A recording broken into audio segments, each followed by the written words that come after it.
Hello out there. All right, we How are live you? now. Let me tell.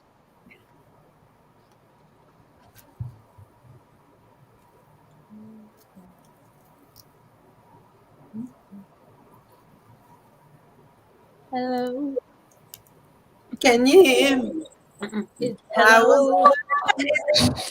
Is it me you're looking for? Yeah. T, Courtney, we were on the same That's that page. Lionel Richie, baby. You know, the girl was blind in that video. She couldn't even see. What? All right, I'm still wondering how so she far they did saying that. it sound better. You know, the girl was blind in that video. Nope. Yeah, she did a sculpture of Lionel Richie, and she blind and got it perfect. That's how you know. Yeah. That's how you know love music back in the day was trash. It's a whole lot. I miss You know, R&B. You. but it sound good to the ear. Trust me, that's my best song. But I'm telling you, a blind chick doing a Lionel Richie sculpture, and then get it perfect. Everything from the Jerry curl to his All right, big y'all. We're nose. gonna go ahead and start. It sound is better. Like, how is that the indicator that Can you guys hear me? the Yes. music? You sound good, Jerry. Okay. All right, we're gonna go ahead and start because we know you've been waiting. So everybody's saying it's better. We're gonna roll with it until we hear otherwise. Again, our apologies. Thank you guys for the patience. And I'm gonna start it over. I'm gonna start that topic over again. All right. So the first topic of the night was: is there a proper way to get a woman's attention? Is there a proper way to get a woman's attention in the DMs? All right, go ahead, lady. We'll start back with you, and then we'll piggyback around. Go ahead, lady. Well, I agree with, I think it was someone in the chat that said something like uh responding to the stories. Now, me personally, I agree with logic also in that like this new age thing is a little weird because I'm not really like, I socialize with people that I know or that I'm familiar with. So for me to even really respond to a DM, it would have to be like you said something interesting, or I could tell you've been paying attention, or it was something like, I don't know, like on those rare occasions that I do respond to DMs from people I don't know. But I think it may have been Kay or whoever in the chat that said responding to stories. I think that could also be another good way to go about it. Um, or maybe sending something that aligns with whatever the person's messaging is to show that you've been paying attention. That might be another good way to go about it. So yeah, that's all I really have to say on that one. Okay. All right, Miss Courtney Michelle. Yeah, go again. So I'm pretty sure somebody missed it. No, You on mute. mute just so you know. Okay. That's fine. So I said that before you even go in the DMs, that your profile should be shows that you're an interesting person, especially if, you know, for the average person, it looks like you're active, looks like you're going out, look like you're a fun person, because we look at the profile before we even look at the message. So it might be an amazing message that you sent us, but the profile, or we're not interested, we're not going to get a response or something cheesy. So that's the first thing. And then say something different. We like different. So compliment, instead of saying, hey, baby, say something nice. You know, you have watery crying eyes. And then you would be like, what is that? And then that's how you spark the conversation. So yeah, don't do the hey babies. Don't send no body parts. Mm-mm. Well, see. I'm gonna Don't throw do back. it. We do not want y'all ashy dick pics. No, thank you. No, please don't. Please stop. What? No, can y'all hear me? Yeah, we can. Yes. All right, look, I'm gonna throw back a little bit. This is the thing. I understand what y'all saying. Like, if chicks had like them going hiking, them going skydiving, them doing something that you can actually know of them, but all they do is like jump out of airplanes, throw the little sign like this. All I mean, I'm just saying it's just super fucking generic. So let's keep it real. If a dude gonna jump in your DM, he trying to smash. You know what I'm saying? That's it. He trying to smash. Cause y'all don't. Well, I'm not gonna say y'all. A majority of these females, all they do is put ass pictures up there. titty pictures, box pictures, workout pictures. You know what I'm saying? And you can really never know nothing about them on their profile. That's why I said I really won't know what to say because they don't put nothing out there for you to say. Okay. Island Girl Q. What are your thoughts about that? Is there a proper way to get a woman's attention in the DMs? I'm not really good at this answer because I don't like when men holler at me through my DMs because as logic say they just lusting after you. If you would, I would say probably a joke to the story or something. Please don't say, "Hey, beautiful, you looking good." The same shit other men be doing. Come with something new, like because there's a lot of men in our DM saying, "Good morning, queen." Hey, beautiful. So that's kind of it's just the same old, same old. So come with something different. A joke or something. Yeah. Good morning, Queen. Ain't that some FBA niggas? What is FBA? That's the hotel. Like even if they would be like, "Oh, your toes ugly," I'd be like, "Really? Let me see your toes." Like say something a little slick. So yeah, I think that would work on some of these women. I don't know. Okay, so say something slick. Don't be too obvious. Just say something else that's just off the wall. Not off the wall. Just don't be like all them other men. Like that be saying the same thing and be getting ignored, or be sending the same messages 5 and 10 times and getting ignored even more. So I just come different. All right, Miss Kayla. Is there a Oh, proper last way thing, to get? Go Courtney ahead. was right though, because if your profile ain't looking good and you got 5 kids or you got your pants saggy and all that, like Or come your wife correct. is on your profile and you're trying to have somebody. Or your last picture was at a baby shower and was your baby shower. Like, come correct. Okay. Yeah, profile matters. Miss Kayla, you there? Yeah. Is there a proper way to get a woman's attention in the DMs? What are your thoughts about it? So I feel like these are cute answers, right? But let's get to it. So, what's getting the attention in the DM? A blue check, a lot of followers, looking like you're doing something with your fucking life on your page, like you have something going on, you look good. Me see investing into the quality of work on your page. Is this produced? Like, do you have an editor? Do you use real photographers? I'm looking at you said what gets my attention. This is what's getting women's attention, period. Like, we can do all that cute stuff. I know y'all love the cute stuff. But this is the reality of the situation. That is what gets women's attention. Like, the only way that someone's responding to you with like one of those deep whatever kind of messages is like, you super fine, right? And you can maybe be a little lame and maybe like only have like, 1,500 followers or 5,000 followers. You know what I mean? But you look really good, or you have something else, right? But I mean, you're a stranger, so these are the things that I'm judging. Obviously, social media things are not always as they appear, but I work in marketing and I can do research, so do your research. So that blue check is an automatic attention getter. People can buy blue checks and followers on Instagram. FYI, y'all. Just letting y'all know that. I've known some men that buy blue checks and followers on whether or not they're payolas or not. You said what? If you work in marketing, you can totally run analytics on whether or not they're payolas, whether or not I can look at the analytics of your page in terms of views, followers, comments, and tell you right now if your followers are fake. I don't think the shit don't add up when you have 20,000 followers and 200 likes. Like, get the fuck out of here. I'm not stupid. So if you did buy it, I mean, you know what I'm saying? Like, okay, sir. But no, I can usually tell. Plus, you do further research on other platforms. And I mean, I don't just look at that profile. I'll be looking everywhere. And you got a Twitter, like you got to, look around and stuff. But you guys just said what catches initial attention. So that's what I think. Okay. That really work for you though, Kayla? We're talking about women. We're talking about in general basis.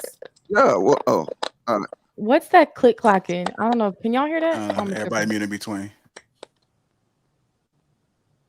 That But is what's Lady crazy Movement. is Okay. to Kayla's point, like it's interesting you say you look at other social media platforms, right? Because I mean I'm somewhat active on Instagram, but not really. But I'm not active on any of the other platforms. So if the guys were to take those rules and kind of, I don't know Wait, if it what? would. You mean if they would do it to you? Right. Like, If they were to do it to me, it wouldn't necessarily like line up, I don't think. I mean, do you have your line of work on your Instagram? No. Mm-mm. Gentlemen, I want to get you guys involved, and I know you're not ladies, but have you seen anything work? You know, do you think these women are capping? Are women going? Is it true what Kayla said as far as if you got a blue check or some type of status that they automatically gonna go ahead and go, despite what they saying right now? Who said go? I didn't say go. I said, I mean, go can mean oh, you multiple mean things. Don't respond. necessarily mean that the panties drop. Respond. Okay. Yeah. Okay. Yeah. I mean, we're gonna keep it real. I agree with Kayla, 1,000%. Fact of the matter is that again, we talking about approaching women's DMs, right? It literally depends on who the man is. Because one nigga, it might take a novel size, Lorenz Tate and Love Jones poem to get her attention. And for another dude, it may just take a set of eyes. He ain't even gotta say shit. He just put a set of eyes in the DMs and she gonna comment back. You know what I'm saying? So again, it literally just depends on who it is. But if we talking about just like a like general average guy, like not that good looking, it's kind of just, average kill.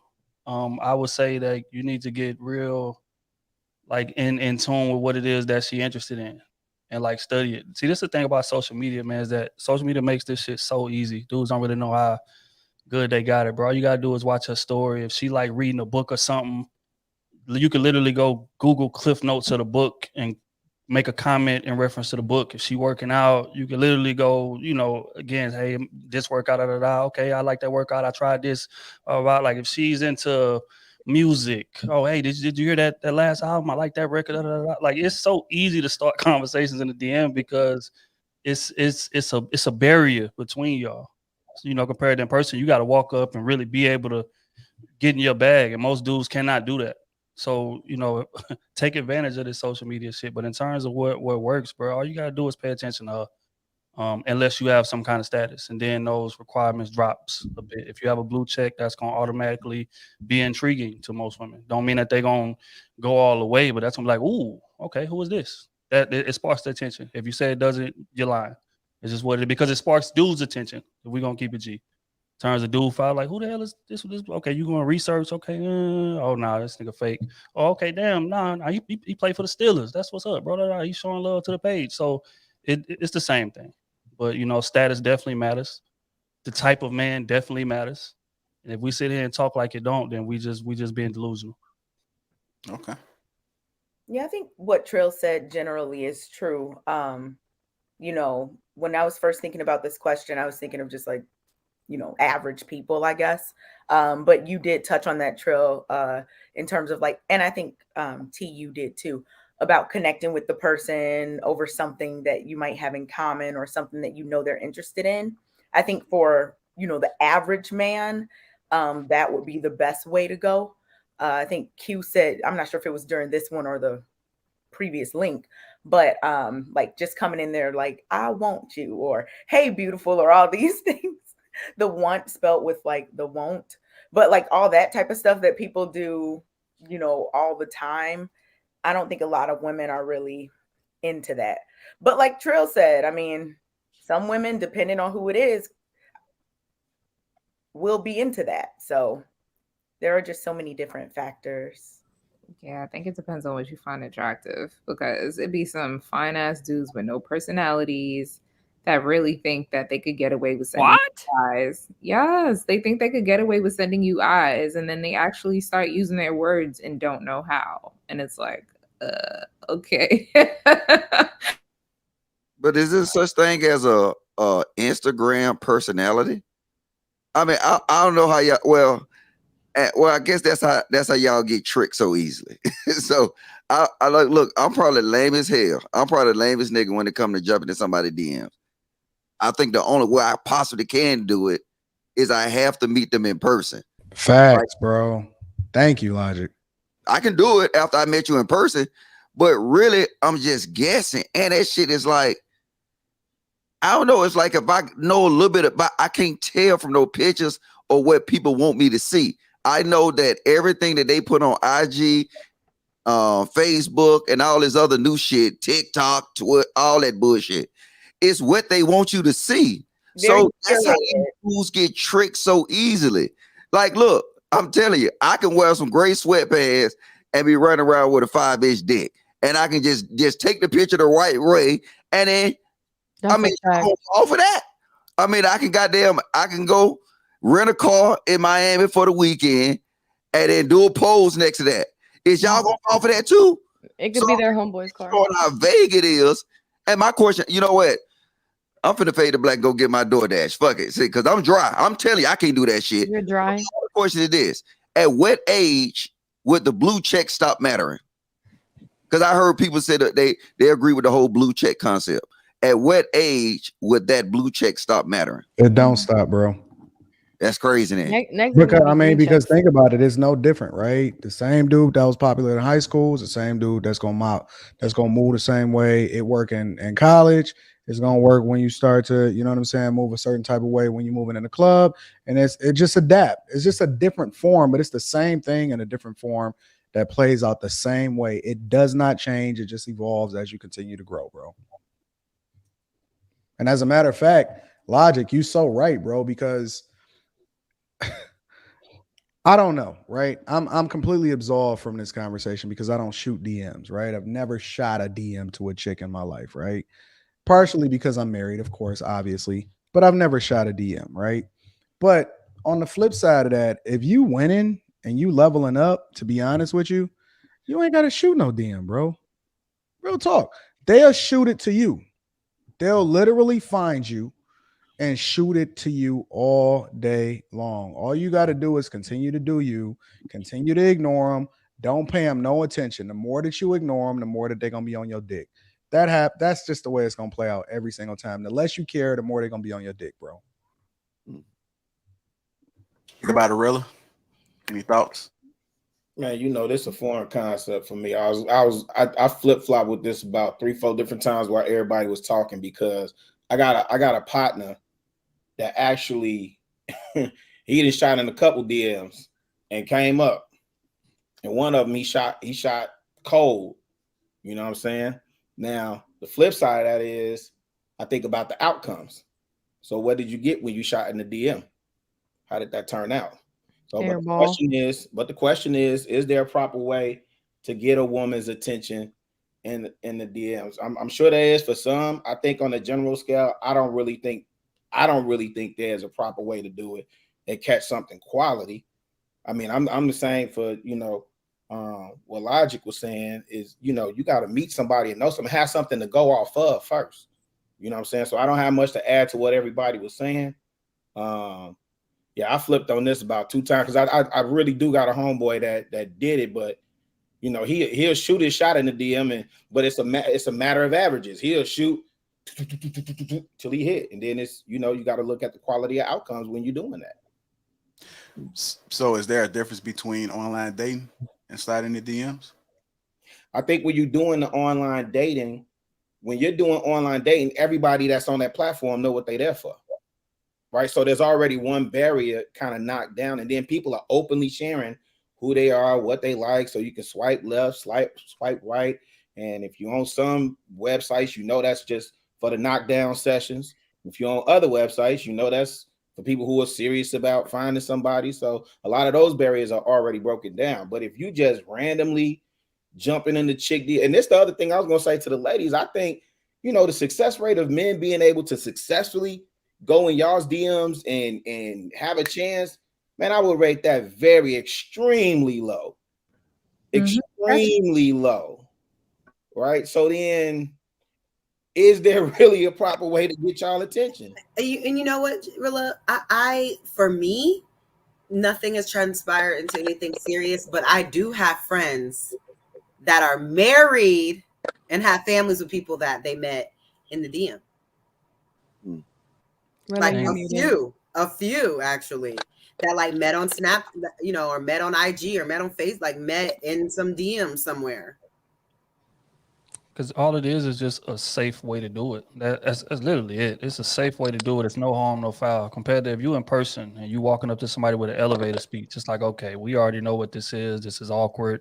It's people standing around, like, especially if it's cold. Y'all ain't had no kind of chemistry, whatever. She do just walk up out of nowhere. It's already awkward, whatever. But on Instagram, you can kind of disguise it a bit, like I said, because stories kind of open the door for that. Now, when it was just pictures, then it was a little more difficult. You know what I'm saying? Because you literally got to comment under her picture and try to spit your game, which is ridiculous. But stories, again, if she going about her day, she at Starbucks, the type of drink she get is a conversation. If she at the gym, the type of workout she doing is a conversation. If she at the concert, the artist she coming to see is just a type of conversation. All you doing literally is just opening the door to find out, okay, does she feel the same chemistry I do? And you're gonna be able to tell relatively quick by how she responds, by how in depth she responds. If she ain't really feeling you like that, you're gonna either get ignored or you're gonna get a one word. But if she feeling you, she gonna engage in the conversation like she's actually interested in what you have to say, and then you can make your judgment from there. So if she give you a one word answer, all right, this shit ain't going nowhere, we could just wrap this up and just go somewhere else. But again, it's no foul, because I didn't necessarily put myself out on the line and say, hey, I'm interested in you, I would like your number, and then you got to sit there and wait for that rejection. So Instagram, all it does is just makes it safe for dudes to approach women. That's all it does. Yeah, What but else Yeah, I'll say that though. Oh, I can hear you say that again, bro. no, just real quick, I was gonna say, Trill, you know what all the ladies said before all of that, bro? They said you gotta look good. You gotta, so the ugly, shout out to all the ugly niggas. You ain't got no chance shoot your shot at the DMs. Really, you shouldn't do that, bro. You ain't got no chance. The ladies already told y'all, like, what should I do, Anton? Tell me what I shouldn't do. No, I didn't know if you were saying that she was a part of that crew by raising your hand, or you was just waving to him. No. Real ugly dudes will get a holla back if they got a blue check and money. Yeah, but see, it's perceived. It's perceived. I'm not gonna. I was going to say something. I ain't gonna get it there. I'm moving. This is the problem, right? And this is why I see all these lame ass dudes on these panels. Because look, if you think about it, and women need to wake up. The cut and paste game can be strong. Like, can you imagine the social media shooting your shot? You literally can come up with one good line, or like y'all said, a good poem, and cut and paste that bitch in 1,000 DMs, and y'all go for that shit. You know what? You know what my question is though. Logic, is it work? Like that seemed like work. No, not cut and paste. They copy. No, it's copying and paste. You gotta it's not cut. It's copy. Like I don't follow nobody really. Like I don't follow copy and nobody paste really the that I same don't shit know. to the same women. No, but hold on. Let me explain my point. Let me finish my point. Like a lot of effort, the thing bro. is, all it is if you got a Mac, Command C, Command V, Command C, Command V, Command C, Command V. And then you gotta like find them and go to their profile. But once you get it copied, all you gotta do is just keep it Command V, Command V, Command V, Command V. And the more I think about this shit, is women is crazy. I ain't even think about the kind of technology. You know what I'm saying? You can do that. A super fine line that you know that work, and you can just paste the fuck out of that bitch. That's honestly think that it's more effort. Like editing their bodies and all of that stuff in their pictures too. Like definitely. But do you honestly think it's more effort to send a message on your phone in 5 seconds than it is to physically go up and approach a woman and try to get her number or get her contact to be able to contact? When you have the DM, you basically have her number because that shit goes to her phone. Okay? I think it's more effort because you put an effort to interact with somebody that you don't even know is going to respond to you, right? Exactly. And it seemed like if you operating, like if you moving in person, it's not necessarily that you trying to go up to them. It's just a vibe. It's just whatever it is. Like if y'all having a conversation and y'all sitting at the bar and y'all just kicking it, you just chilling. Like you're not necessarily trying to get her. You just having conversation. And if it wind up turning into a decent conversation, then you might exchange information. You might exchange whatever, you know what I'm saying, just to keep in touch. Or they just might be a person that you network with in the future. But it's no effort with that because it's just convenient based off of my current circumstances. You're not going out of the way to try to get a chick. But if you got to actually go out of your way, I feel like that's taken away from the time that I would be dedicated to like getting some money or grinding or hustling. Like I think that's going out of your way to have to go and find different chicks that you got to send DMs. And again, I'm just guessing because I don't know, right? But to go out of your way and do that. But our men, I don't even respond to like, it's so hard to even go through and kick it with the people that's actually like trying to link up on some real connection type stuff or try to filter through all of that junk in my DMs right now. You think I'm about to actually like take the effort to go and send a bunch of stuff to but Anton, not everybody got 20 jobs like you though. These men probably got one job, probably sitting at home, or they on their break. It takes a second to copy and paste, do a reaction on these girls' photos, and do the same thing. Yeah, I could probably send 10 DMs in a matter of probably 30 seconds to different men. Yeah. You see, the thing is, Anton, I'm with you on the latter part of it, but the initial part, shoot your shot in DMs, that got to be super fucking easy. I mean, it's an actual process, but I'm talking about like the fact that you gotta go and find. You ain't gotta find them. Different chicks to go and shoot. No, they already lurking, Anton. Don't you want to? Okay, so let me ask this question to y'all. Scroll the explore page. There are men on here here's the in thing our about DMs now. Don't you want to do it to chicks that's in your location, in your city that you can actually? They don't care. They will fly. There are men on these platforms in our DMs now, not on the stage. I'm talking about in the chat. It doesn't take long to they'll fly out to go and see a chick they ain't never kicked with before. Yes. Real life. Do y'all not see that as a benefit though? I mean, back in the day, you really only had the options of like the people that live like in this 5 to 10 mile radius. Now you have the opportunity to make connections with people all over and anywhere. And I mean, you can live anywhere. I think people being connected is important. And I mean, I think people having more options than the people that live out in your neighborhood. Back in my day, I seen dudes busting chicks down on MySpace. And this ain't new. That's way back then. But people got more confidence. I seen dudes busting chicks down on MySpace, Black Planet, and all of that. But people it's still the same. It's still the same thing as social media. It's still the same thing as social media. It's being able to connect with people all over the world via your computer. So MySpace, Black Planet, same idea. Didn't have necessarily DMs, but you could. What did they do on Black Planet? Yes, they did. Yes, they did. There wasn't a message on that. There was like they had a DM. And your top MySpace. I don't know about Black Planet. He's in Black Planet. But see, this is the point I was finna make. You know what I'm saying? Before y'all cut me off. The latter part of it is the problem.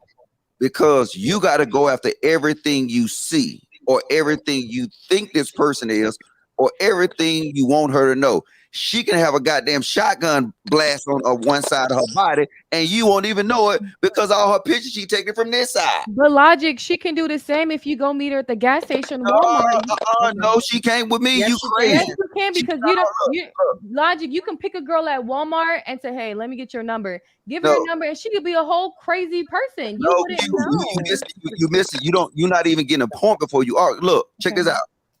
A chick on IG can have 30 kids and you wouldn't know.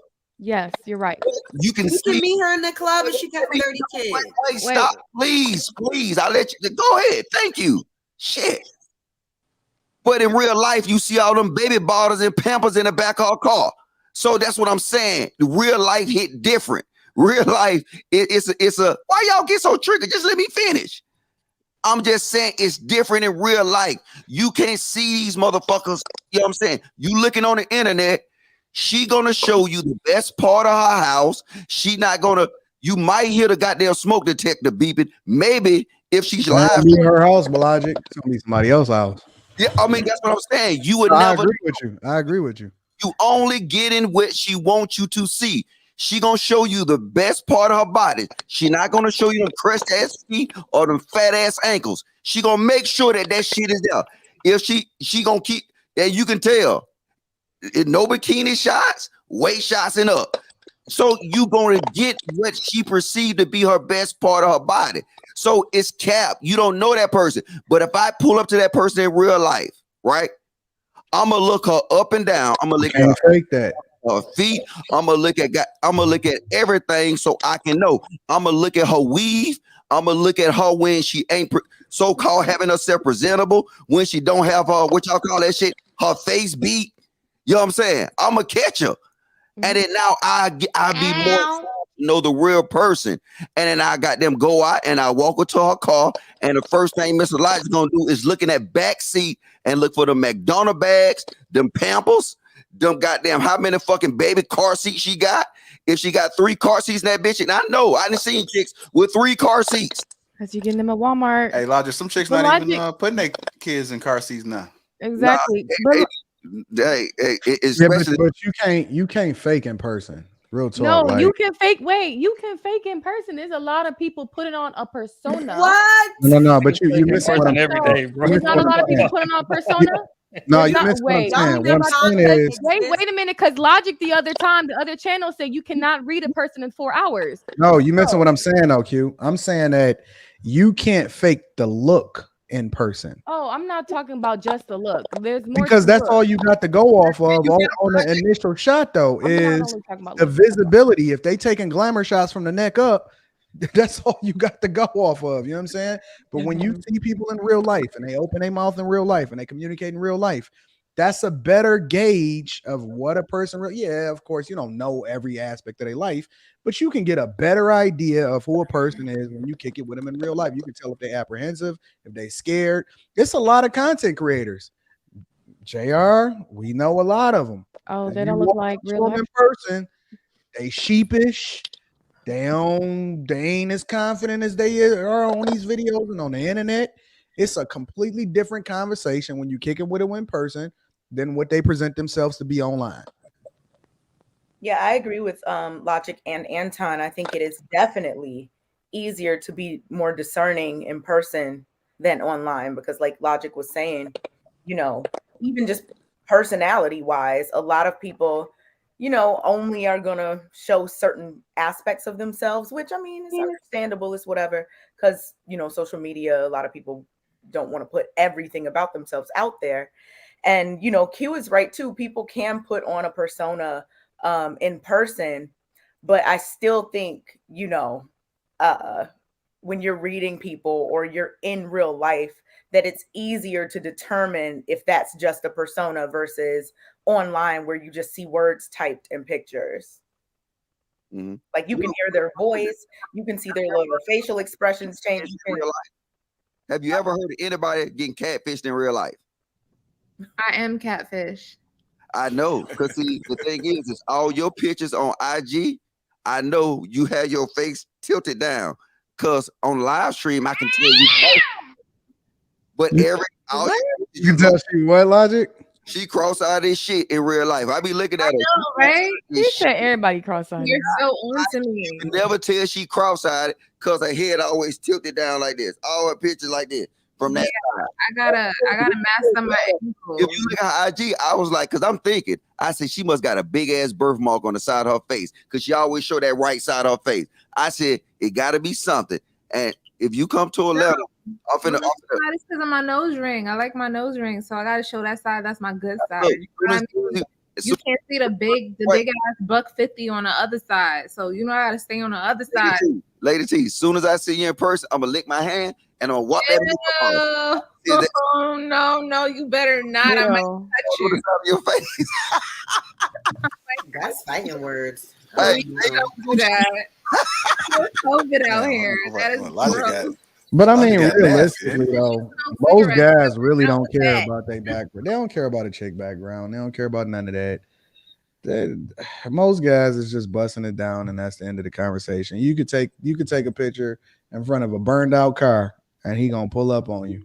That's gonna be the end of the. You bad enough, he gonna pull up on you. So it ain't that deep for most people. Skipping steps though. They just go straight from the DMs to in person. Like you go right. Don't you start talking to them? My Google Voice number. Then you go to my number. I mean, that should been happening, man. Think about the party line. You couldn't even see nobody and motherfuckers was meeting. No, you're right. You're right there. Party line. I don't even know what that is. I don't know what that is. It's a party line. You're a master. Like, am I showing my age? Yes, you are. Yes. All y'all are. Everybody nodding Yo. hard. Everybody nodding hard. Yeah, the party. I remember the Yeah, party Yeah, the party line back I in the remember that, 70s. Yeah. I'm finna bust the ass out though. I'm finna bust the ass out. I got a question for the men. Before all this social media frenzy bullshit, right? Did you ever hear the term "my best side"? Have you ever heard that shit before they got them Instagram and all that shit? Cause the Yeah. ladies and the ladies Yes. on this, Yes. they Absolutely. Even when we used to Yes, take people photos take with the pictures. disposable Yes. cameras, Logic. when we People used to take take the pictures, disposable and it's the cameras best and get them side. pictures made. y'all ain't care about no Bayside until y'all knew that shit was gonna be on IG. Now you No, No, what do that's you not true. mean? That's That's not not accurate. true. Did you never get photos That's not true. printed? Y'all seen Logic photos? Like, did you never like take photos before like there was a Taylor, photo? have you been on his Instagram? That's the let me go. Come on, camera. Look, that's the difference between me. I don't give a fuck about no IG. I don't care about all that those goddamn simple ass shit. Cause guess what? Most of the time you won't even see me post on that bitch. You know what I'm saying? I'm really It's thinking just about not for deleting it. you. It's okay. What? It's just not for you. That platform. It's all right. I know, cause it's soft. It's soft as fuck. People make millions of dollars on there, so whatever. It's soft It's as just- shit. You Oh my God, I People swear, have boy, built that- multi-million-dollar businesses off of that platform, Yeah. but whatever. you talking about You some can make know. money off I of just it. do this for a living. Oh, see, but listen, I'm not talking about the business aspect of it. I'm talking about the bust it down, show me your ass aspect of it. That's business. Okay? What are you talking about? Everybody ain't making no money Okay. busting down. Logic, I get it. Some of us You who are all you're night. behind schedule and you don't fully understand what's No. going on with The social only media, but it's okay. Goddamn, the OnlyFans link in they goddamn bio. That's the only business. No, you not get true. you get monetized off IG. You get make monetized. money I know off people IG. that got monetized off of Get reels. monetized. There's Okay. all types of influencer things. It's different. It's like Logic, Yeah, but I don't they, think you- I don't think you gonna win most this of them one, is Logic. not getting no real money like that. Real No, talk. it's not real. It's probably like $100. They're not getting. You're not getting no money on Well, the unless person you're I know. using it to promote yourself to other things that you're doing in person. Most people, even if they got a certain amount of followers or whatever like that, they're not busting down no bags just straight off of Instagram. They're not doing that. I know people that got, over 1 million followers on both TikTok and Instagram, and they monetize it, and they not busting down no bags like that.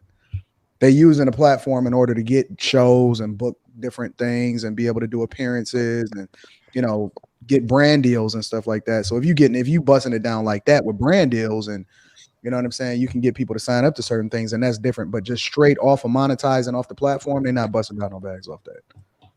Yeah, I don't think everyone's doing the influencer situation. If you guys are just tuning in, welcome to Lapeef Let's Talk. Make sure you guys get the likes up. Also, subscribe to the channel. Again, our apologies on that front end, but we good now. We're gonna keep the show moving.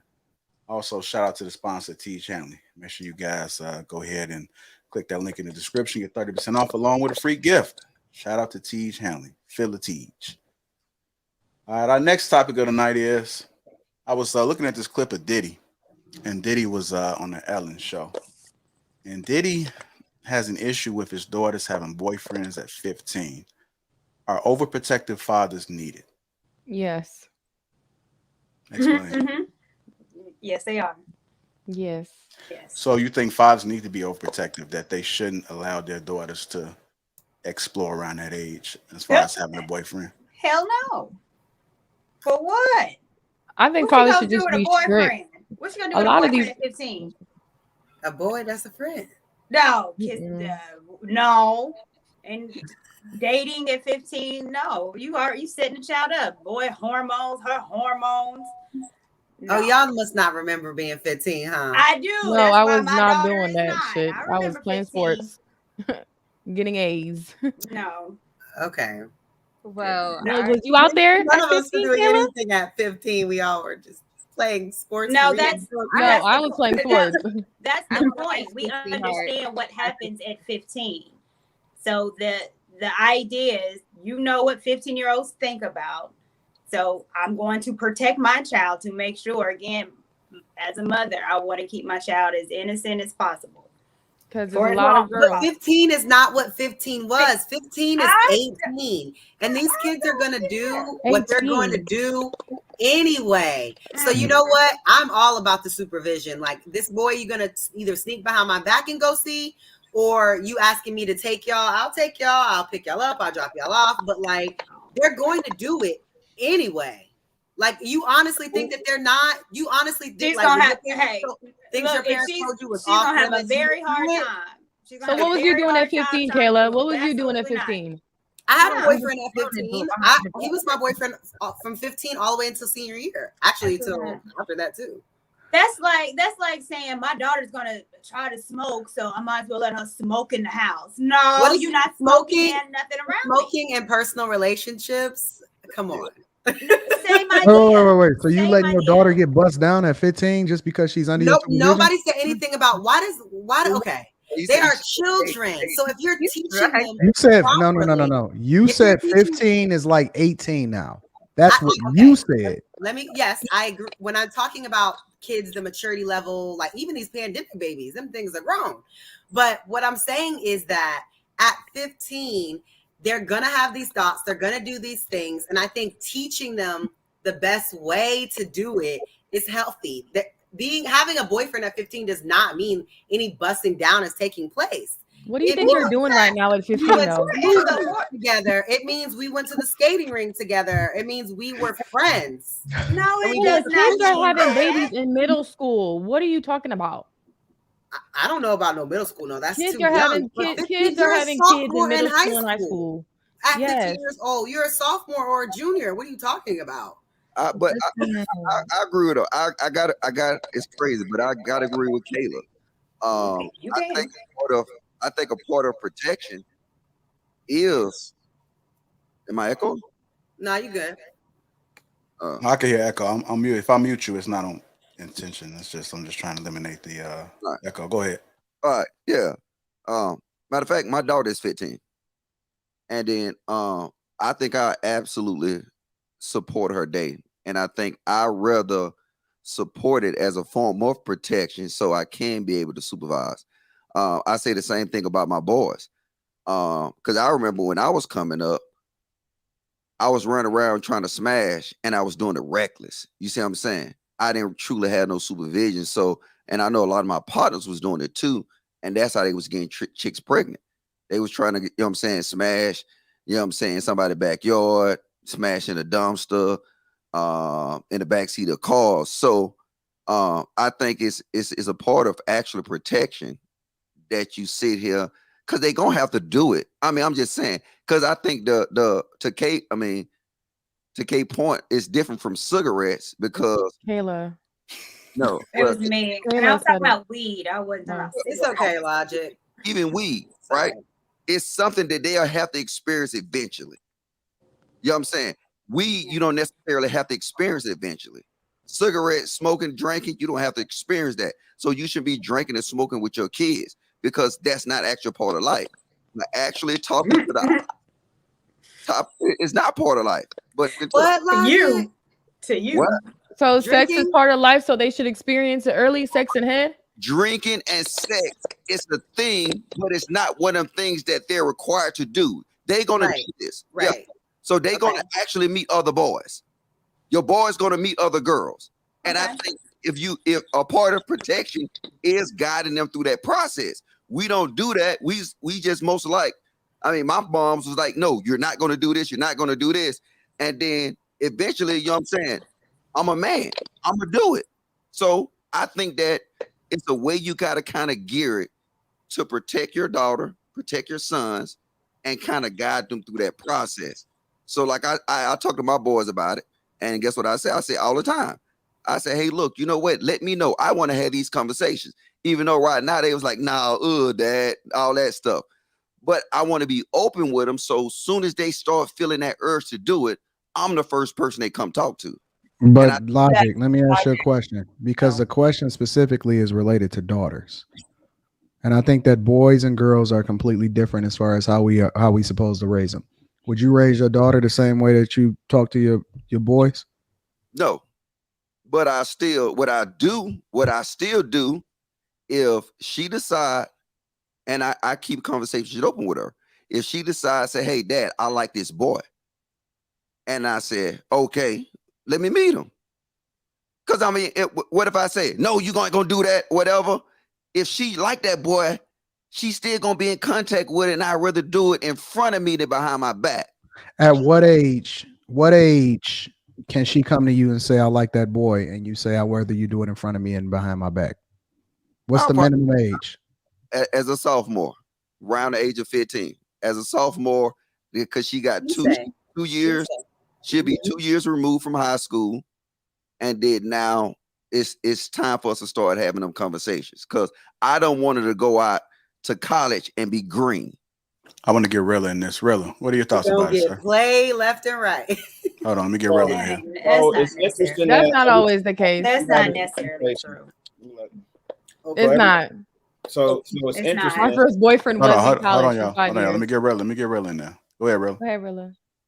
So it's interesting that every time we had this type of conversation, and I talk about, I raised 2 daughters, each with one man, one's engaged, one is married. Really, you the anomaly. Okay, cool. What would you say if I said, the mother of my children, her father raised 2 kids.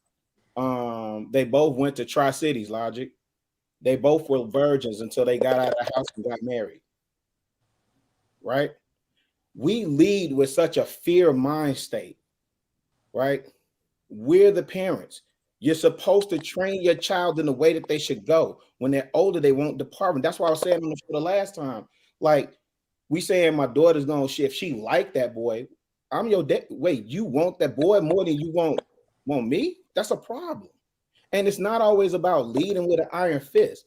It's simply setting the boundaries and having the conversation. You really need to have that conversation with your seed.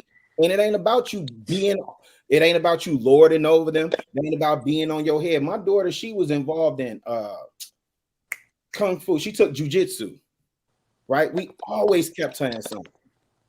She was always involved in something.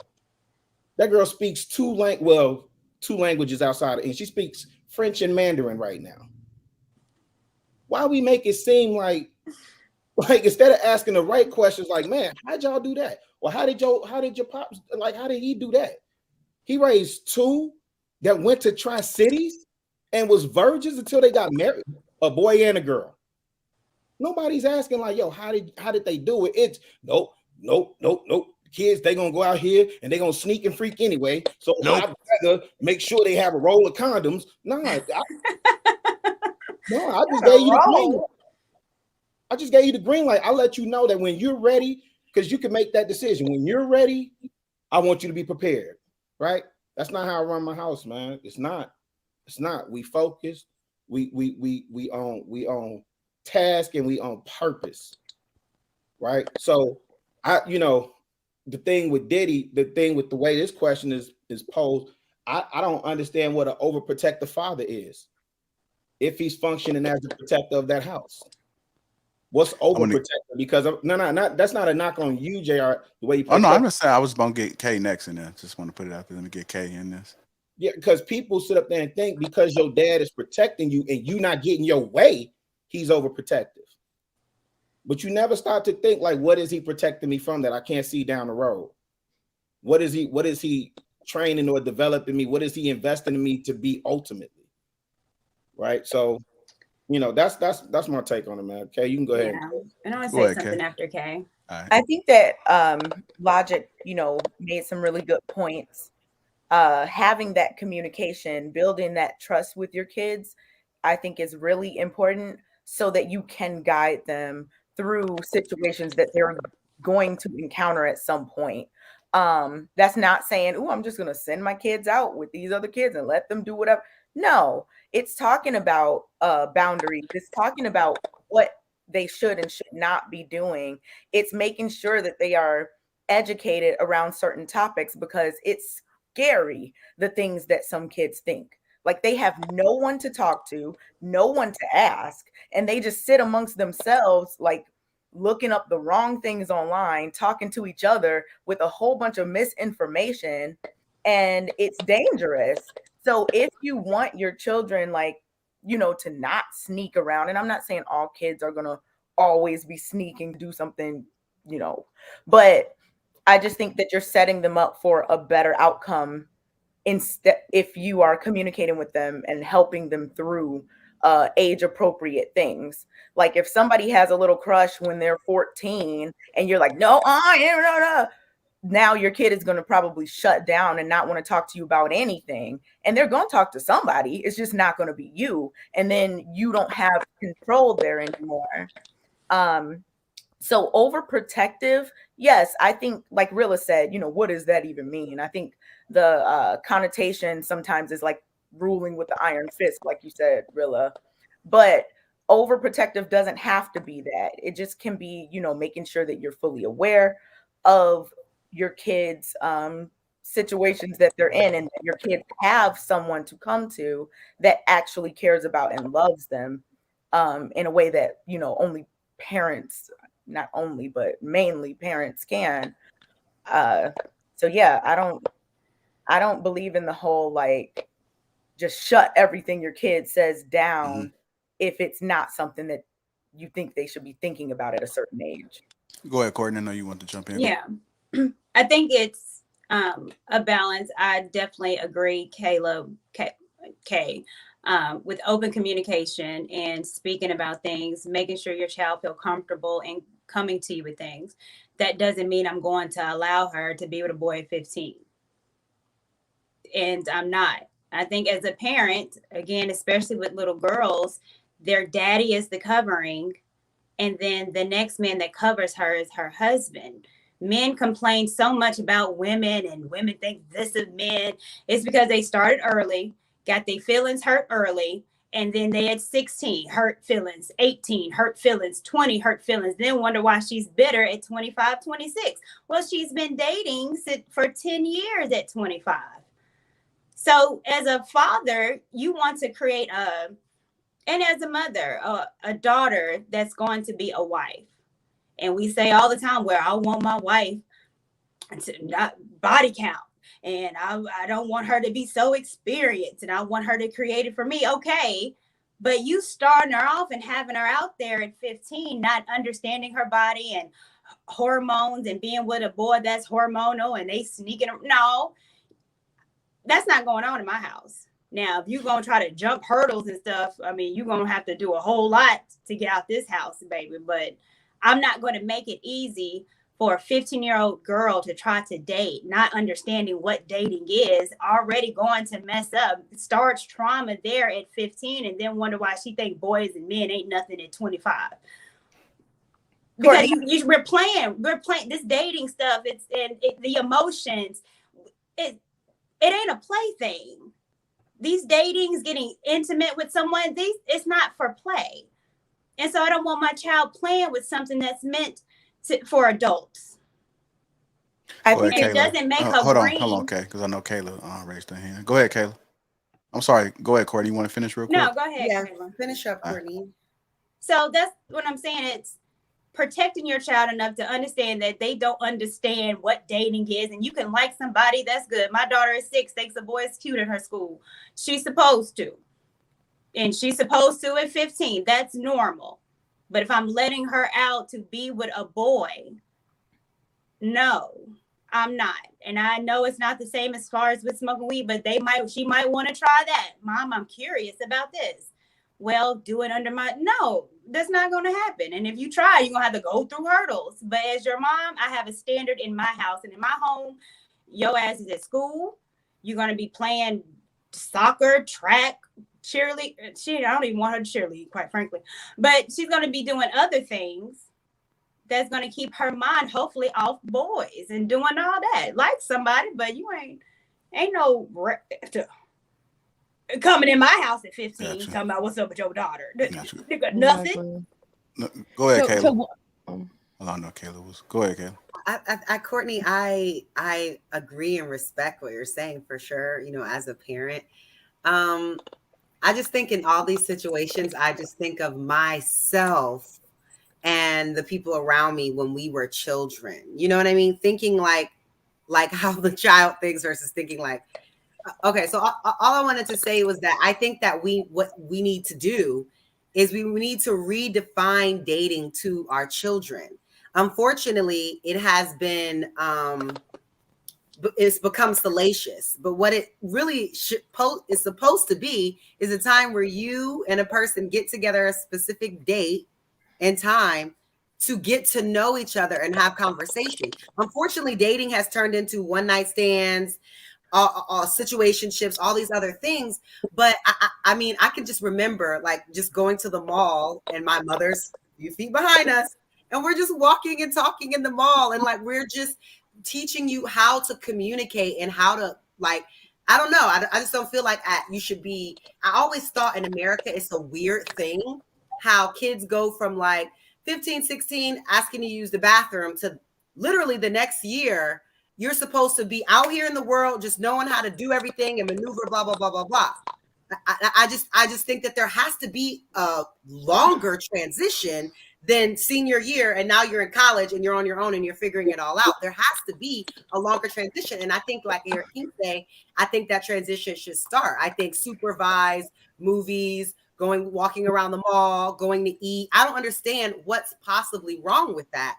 That there was no alone time. And there, like I said on my stream on Monday, I had an alarm system on my house. So anytime a window or door open, it went door open or like beep beep. So there was no like hanging out. Anytime I snuck out, there was no sneaking out, honestly, until literally the summer before I went to college because I couldn't get the fuck out, right? But my mom did allow me. I developed a relationship with my college.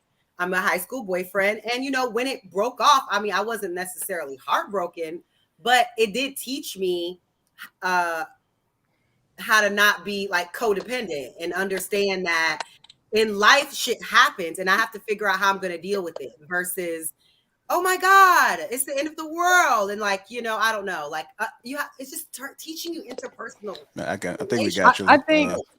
I think it's more, I'm glad my dad was overprotective. I didn't see it as overprotective until I hear other people's stories, how they didn't have a dad, how their parents was in their lives. And I'm grateful for that. To me, my dad taught us to make the right choices, right? So in high school, I wasn't thinking about no boys. I was focused on grades and sports. So it's about making the right choices. When you go to college, knowing how to move, you know, if someone gives you drugs, you know how to move in that scenario. If you get peer pressured, you know how to be a leader and not a follower. That's how I was taught, right? We had chores every Sunday. We had curfew. We had to do this before they came home. So it's about teaching your kids to make the right choices. They don't need to be out there dating. Like people, this generation of dating is already effed up. So you can imagine what it's going to look like in 10 years when, well, 3 of us have kids, right? So you want them to be out there? Kids are having sex in middle school, right? Earlier than So that. earlier than that, exactly. We was on this panel. We was on this panel, and men were saying that they was having sex at 5 and 9, and that's which I'm not surprised because the field I worked in. So it's about teaching your kids the right choices, right? So it's not about opening up to them to the environment when they become an adult. What the hell? Like that's the problem nowadays with these kids having kids because they didn't have parents in their household to be strict with them. But I'm gonna go to Kay, and then I want to get the gentleman in. We can probably finish off with the gentleman. Go ahead, Kay. Yeah, I think that decision making is a huge part of it. Like, let's say you didn't have direct exposure to certain things, you'll be able to navigate, you know, new situations when you get older if you have certain skills in place. Like, so I agree with what Q was saying about that. But I also liked what Kayla said. Just there has to be some guidance. Just if we look around, I think a lot of people live life trial and error. Like they never really had guidance or even examples in front of them. Like some people have their parents that were married and happy, and they had that example of a happy, healthy relationship. But a lot of people don't. So like if they don't have that example in front of them and they're not being guided like specifically about like decision making when it comes to relationships, then when they get, you know, 18, 20, 22, whatever, they're kind of just trial and error. What works, what doesn't work. even though those decision making skills, I agree, are very important and they can be very useful, unfortunately for a lot of people, if they never had someone they could talk to, or they still don't have people they can talk to at 18 to 22 about their relationships and be open and honest about them, they are just going to trial and error their way through life and maybe have good outcomes or maybe not. I'm gonna go to Anton before I do. In the chat, what age should you, what age should a daughter be able to date? What age? Put it in the chat. Go ahead, Anton. I don't believe in dating. A. B. I've never seen anyone in my family, not one girl ever, not one, ever date or not get married early. Every last one of my one of my cousins, my nieces that are older, all of them got married early. They did not date. They did not rock out like that. I do not allow that in my household. I do not believe in being friends, and I have a phenomenal relationship with my daughter. I mean, my daughter is practically one of my best friends, but she understands that I'm her parent first. I agree wholeheartedly with Courtney. I agree wholeheartedly with Rilla. I keep my daughter busy. I mean, my daughter is busy. She's in taekwondo, she's in volleyball. She is, you know what I'm saying? Like, she participates. She goes and mentors and she tutors younger kids. She was just at a coaching tournament just over the weekend, in which because she's ranked number 1 in the country in her age group in taekwondo, and so she coaches little kids and she participates. My daughter understands, and when we have conversations and she comes to me and give me her thoughts and everything like that, we teach her, we groom her, but at the same time we set standards. If there is no standard, then all you doing is being a friend, and you the same thing that they are when they go out with all of these other kids. As a matter of fact, the standard is that you don't even hang out with a certain group of people that's moving a certain way. And I think that this is one of the reasons why you need 2 parents in households personally, because we both have a strong relationship that allows for both her mother to attack and have a certain type of conversation with her. And then I have a conversation with her and we educate her. And of course, we tell her about the birds and the bees and all that. We've been had that conversation. That's not even a question. Like, we kick it on a regular basis, but at the same time, we still set standards and expectations.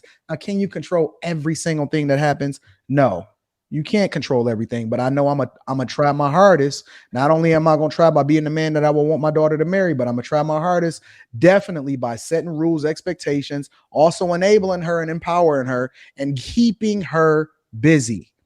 She is busy all the time, regularly. If she ain't hanging out with me and her mom, then she is busy when it comes to sports. She's busy when it comes to tutoring. She's participating in all of these different clubs and everything like that. So it's not trying to shelter her from the world. Actually, she's participating in what's happening in the world a lot more than other people, but she's doing it and she's experiencing it in a positive way. I'm going to set the standard and the expectation, expecting for her to never depart from the teachings that I give her, me and her mother give her. I'm not going to be an enabler. I'm never going to do that. All right, I want to go to Lady real quick because they said that you didn't go, right, Lady?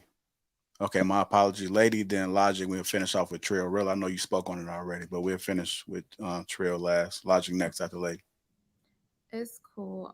So yeah, I agree with what Anton said as well as what Courtney said, but I also agree to an extent with what Logic said, because I feel like you have to, first of all, I feel like you have to be able to, if you keep your kid busy, they're not really going to be thinking about dating. To answer your question, are overprotective fathers needed? Absolutely. Absolutely. Absolutely. Like, you know, as a mom of a preteen, I wouldn't necessarily feel comfortable with her coming to me talking about dating at 15. I'm not gonna lie. But I also would want her to feel comfortable coming to me and talking to me about anything. So I wouldn't want to make her feel like I mean, I'm her mom first and foremost, but I also want to make sure that she feels comfortable coming to me about anything. So that's more important to me about than anything else. But I feel like if you keep them busy, they're not even gonna have the time to do that. But as far as Diddy having an issue with his daughters having boyfriends at 15, he is Diddy. Those are his children. They will be targeted. They absolutely positively need to have that overprotective father. Diddy, they could say a lot about Diddy, but he love his kids.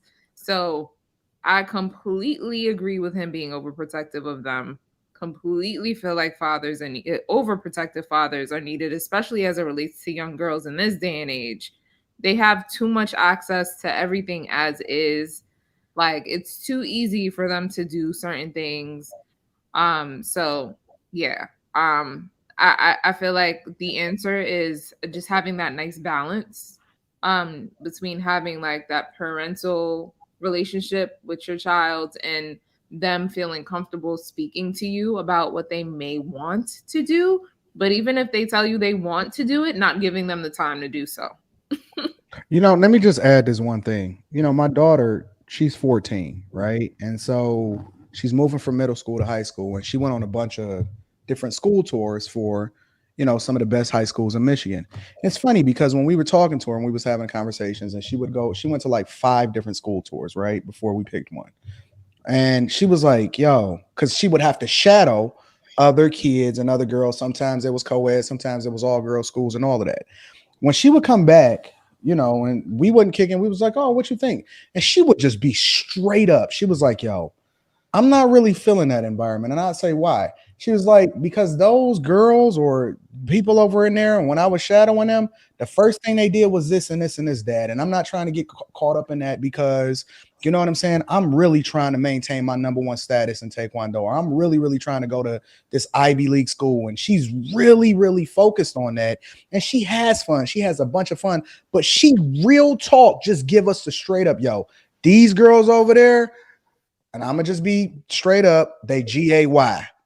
And I'm not trying to even be over there, dad. I ain't got time for that. They messy, they be gossiping, and they these girls over here, dad, they just too boy crazy. And it's like they can't think about nothing. She be telling me like, yeah, and I get it. Yeah, you like boys, whatever. But yo, it's just all on their mind. And this is the way that my daughter communicates with me and her mother, because this is the relationship that we have. But it's also because we've established a standard in our household from the time that she was raised all the way up until now, both with how we live our lives and with how it is that we interact with other people. So all I'm saying is that it's possible. A lot of people just think automatically, oh, your kid's gonna go out and do whatever they want to do. No, you can have a balance. You can have communication. You can kick it with them, but you can also set standards in your household to where they don't just go out and do whatever it is that they're gonna do behind your back because they trust you. And that was experience.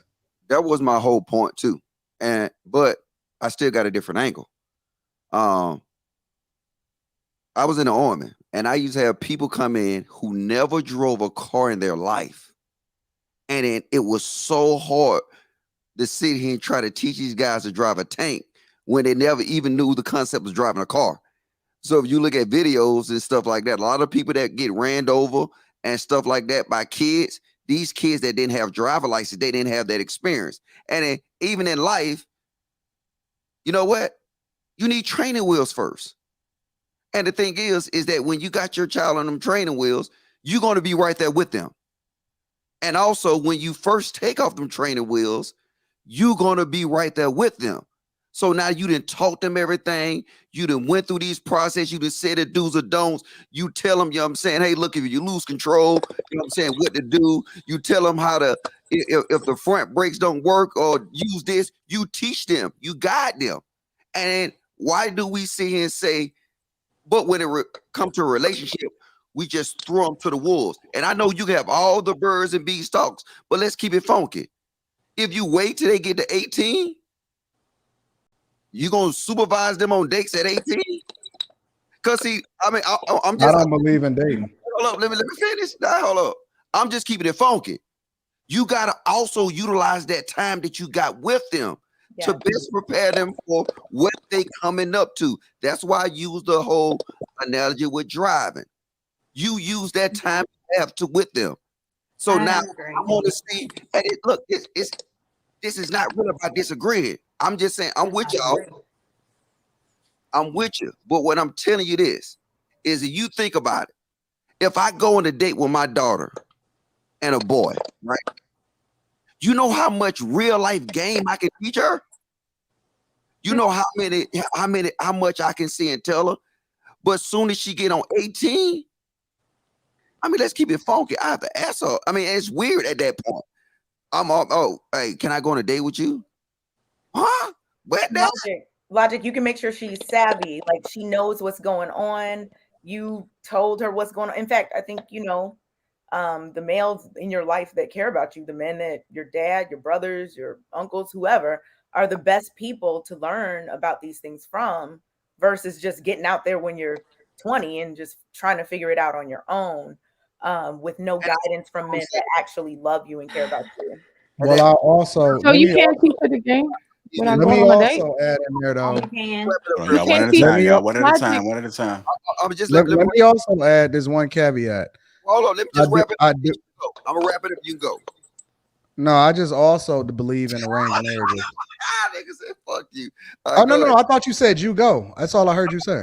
You wrap it up real fast. Oh no, go ahead. Hold on, Caleb. Hold on, Caleb. My bad. I didn't hear what you said. Go ahead, bro. Go. You're funny.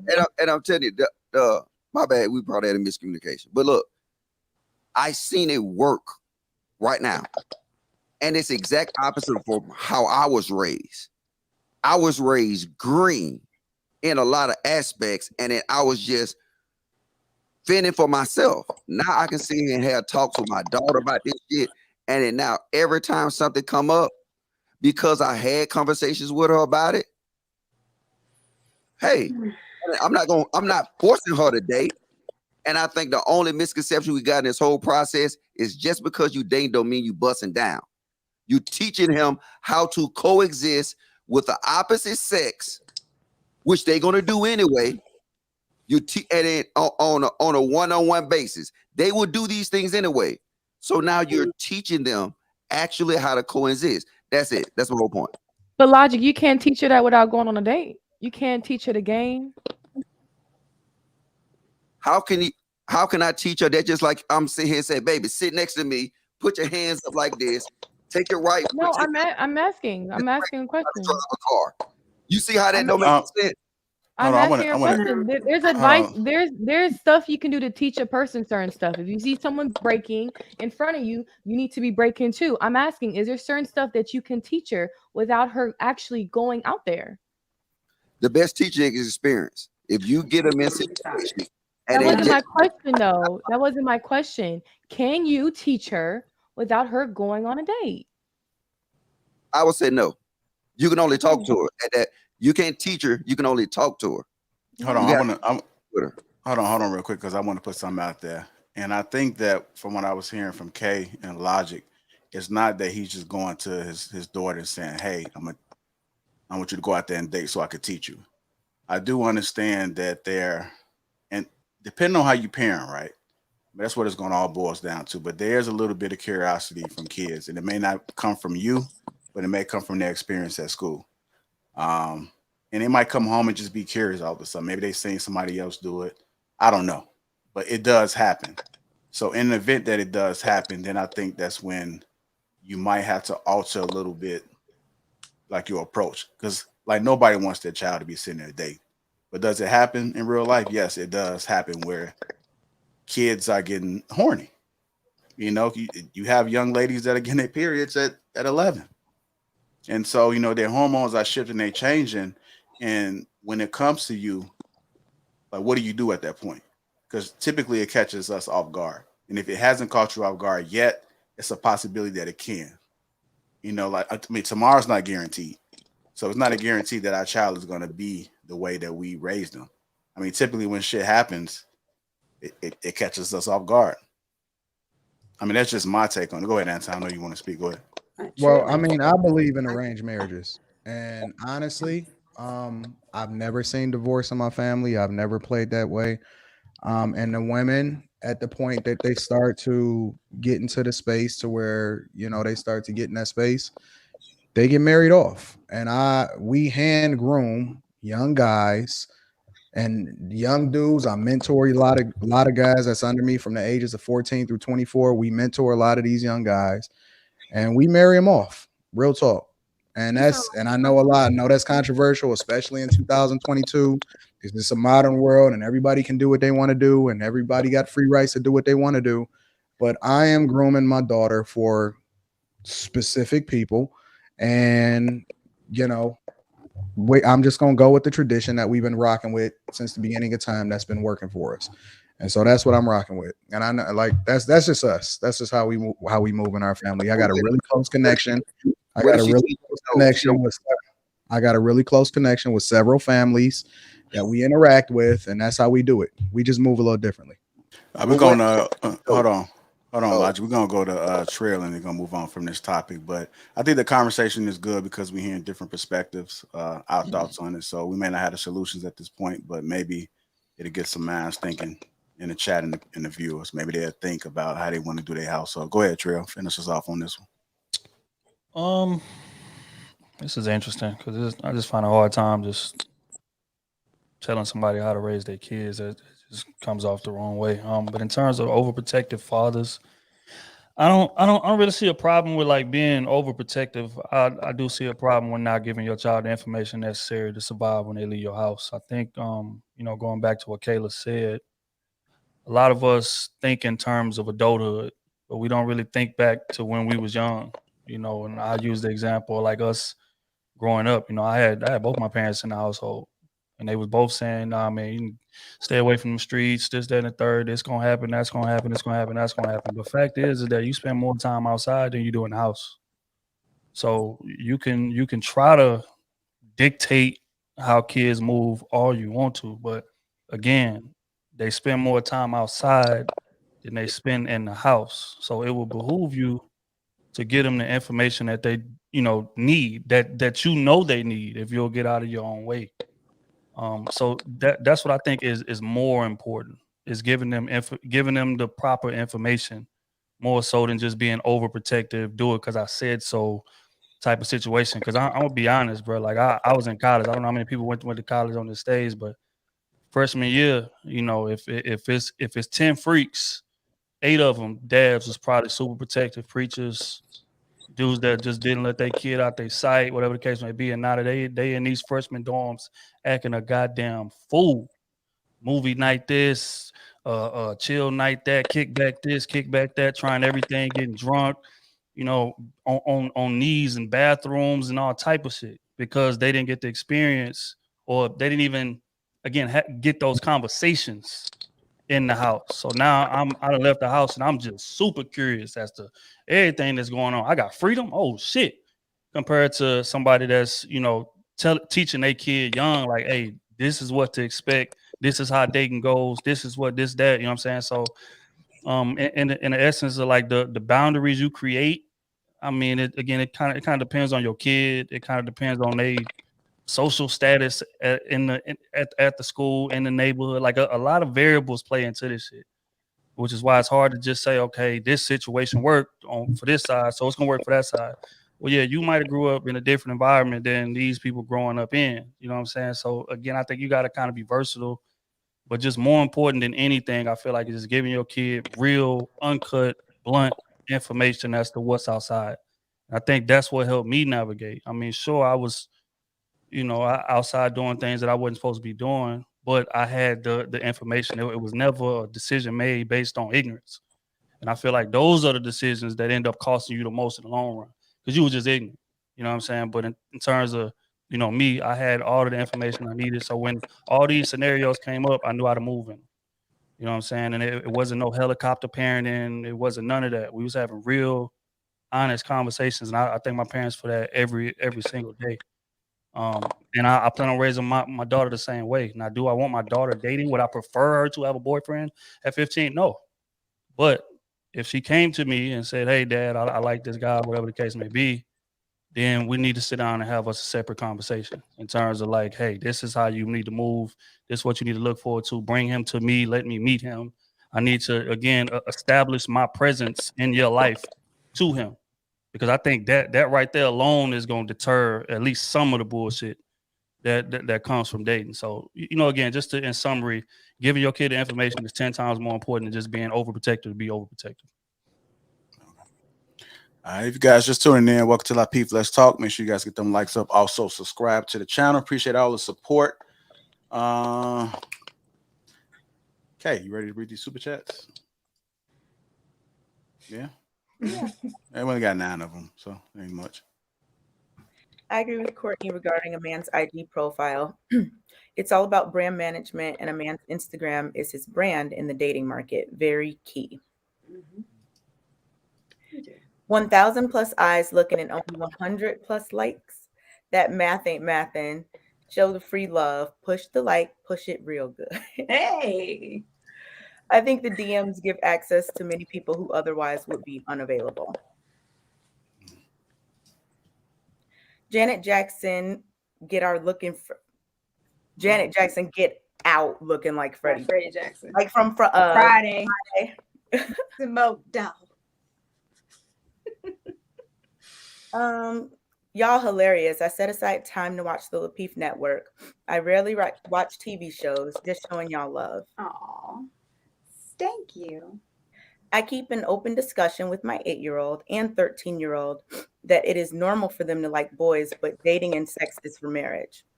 I teach them what sex is, what condoms are, what diseases are. I pray for them daily. They're going to date anyway. Why not supervise and ease the transition? I'd rather my children be informed by me instead of on the knees in a bathroom trying to find out. Damn. That's extreme. She's gonna be on her knees. Like there's in a the bathroom though. It's all in the bathroom though. She can't Bathroom. even. She can't get in there. Hey, y'all, come on, y'all. Stay focused, y'all. Blacks, I think he's meaning to say, blacks do things backwards. Let's follow what the successful cultures do in regards to dating and marriage. Successful cultures. Right. Appreciate the super chats, you guys. Thank you. What he was referring to. Okay, we got one more. I understand not wanting your daughter to date, but she's still going to the school dances. A boy is going to take her to prom. These are prime opportunities to teach her how to carry herself. Right. Appreciate the support and all of the. Y'all remember prom? Sorry, go ahead. Appreciate all the super chats and the perspectives. We got one more just coming through. Social media is fake. You can mislead the masses with inauthenticity. Yeah. All right, moving on to our next topic. Again, thank you guys for those super chats. Our next topic of the night is I seen this somewhere. I seen it. If money didn't exist, would you still chase the same dream? If money didn't exist, would you still chase the same dream? It doesn't have to be a long drawn out. Just curious. Where you seen that? Yeah, I would. You would? Mm-hmm. Okay. Absolutely. I love teaching. I love learning. It would be something in that same field, working with kids, working with people, reading, figuring things out. So definitely. Yes, for me. I love working in philanthropy. I love working in the arts. I love empowering my people. So yes, absolutely. Same. I love art. I love dance. I love music. You know, I'm an artist, and then I love design. I love like everything I do, and I do think like some of the things that I do that I don't like are gonna prepare me to do what I'm gonna do more. Like working for someone else in marketing right now. This is like school for me, so I can run my own marketing department for my own company. You know what I mean? Learning these trends and best practices. So yeah, still do it.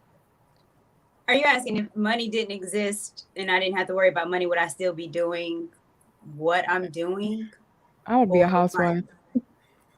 That's his job. Because I didn't interpret it that way, Courtney, but that's if that were the question. Like if I win, $100 million, am I quitting my job? Yeah, but I'm still gonna find a way, to teach and learn and all that. So the way that the thing you just asked I was wondering too a little bit while I was answering it. Just chase the same. If I didn't have to pay bills, I would not be working. What are Yeah, y'all talking when it about? said chase the same dream, I looked at it the way that T and Kayla answered it is like the same way I was thinking. Like interesting things and yeah, I still would have pursued like dancing and teaching kids dance. I like doing that. Like I love being in the studio with the girls. Get in line, posture. Like I love helping them. Every week they're getting better. Like I still would do it. Kayla, would you rather that or be on a beach somewhere? I'm gonna still be on a beach somewhere, but I don't want to be on the No, beach. would you rather that or be traveling on straight for months? I actually would love to travel and teach different kids all around the world, actually. And then I can go to the beach after my class and then go I will eat. give up. I will give up the JR, job which real one quick. that sound like the life to me? Okay, let's do it. If I won this lottery, none of y'all would see me.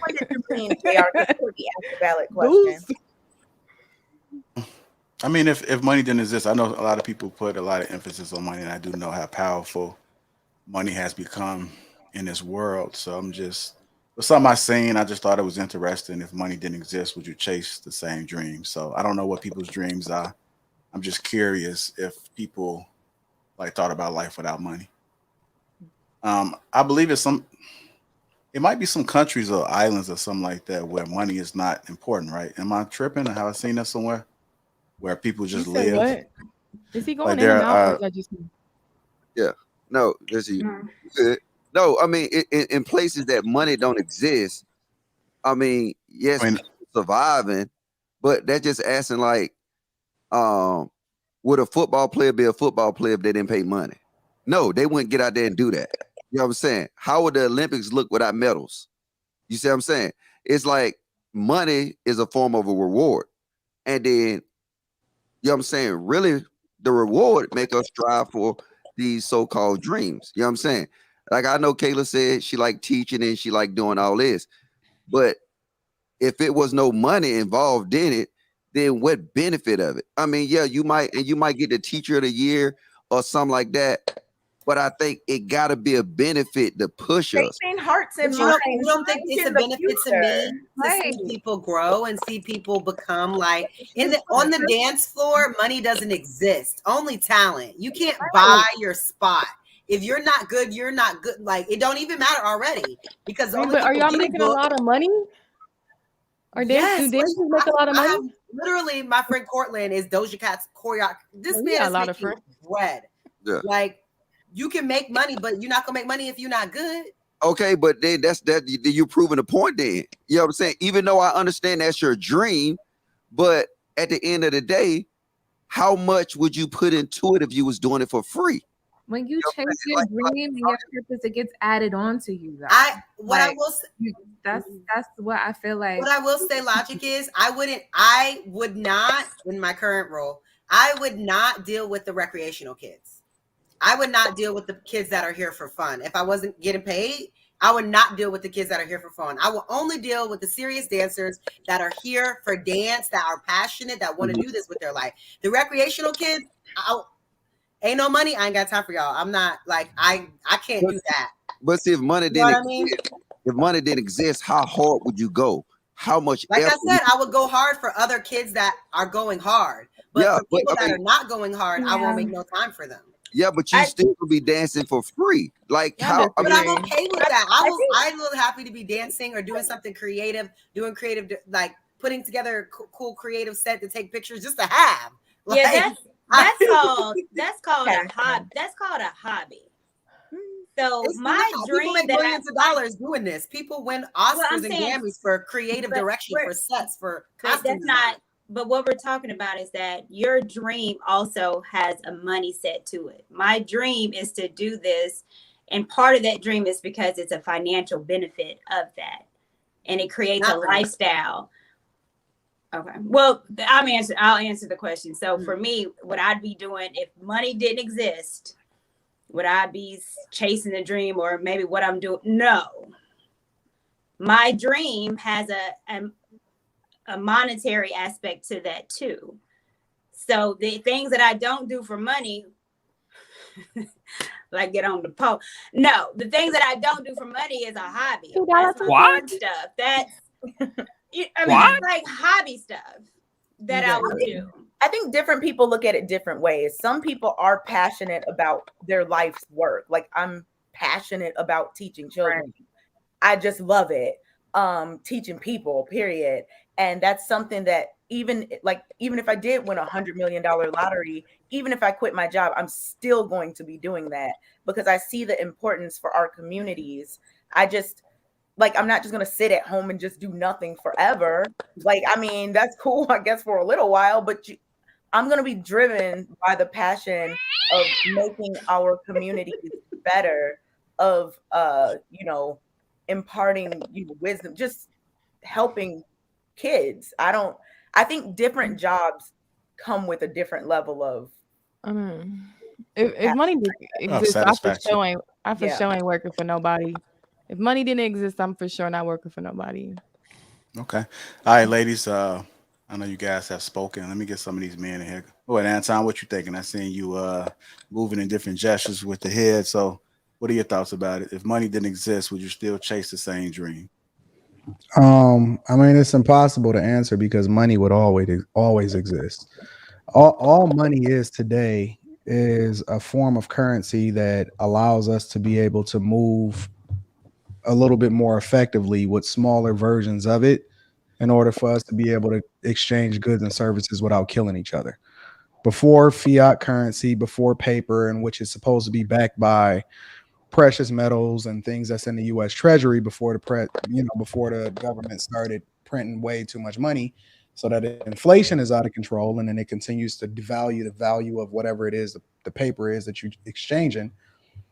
The idea of it was that people were exchanging something. They always exchange something. They didn't necessarily exchange bills or digital currency, but they exchanged gold and coins and they traded. And listen, the value of this, and I'll exchange some corn for some wheat over there. And for your services, I'll give you this, and so on and so forth. And this is where we got this many goats and you got that many cows.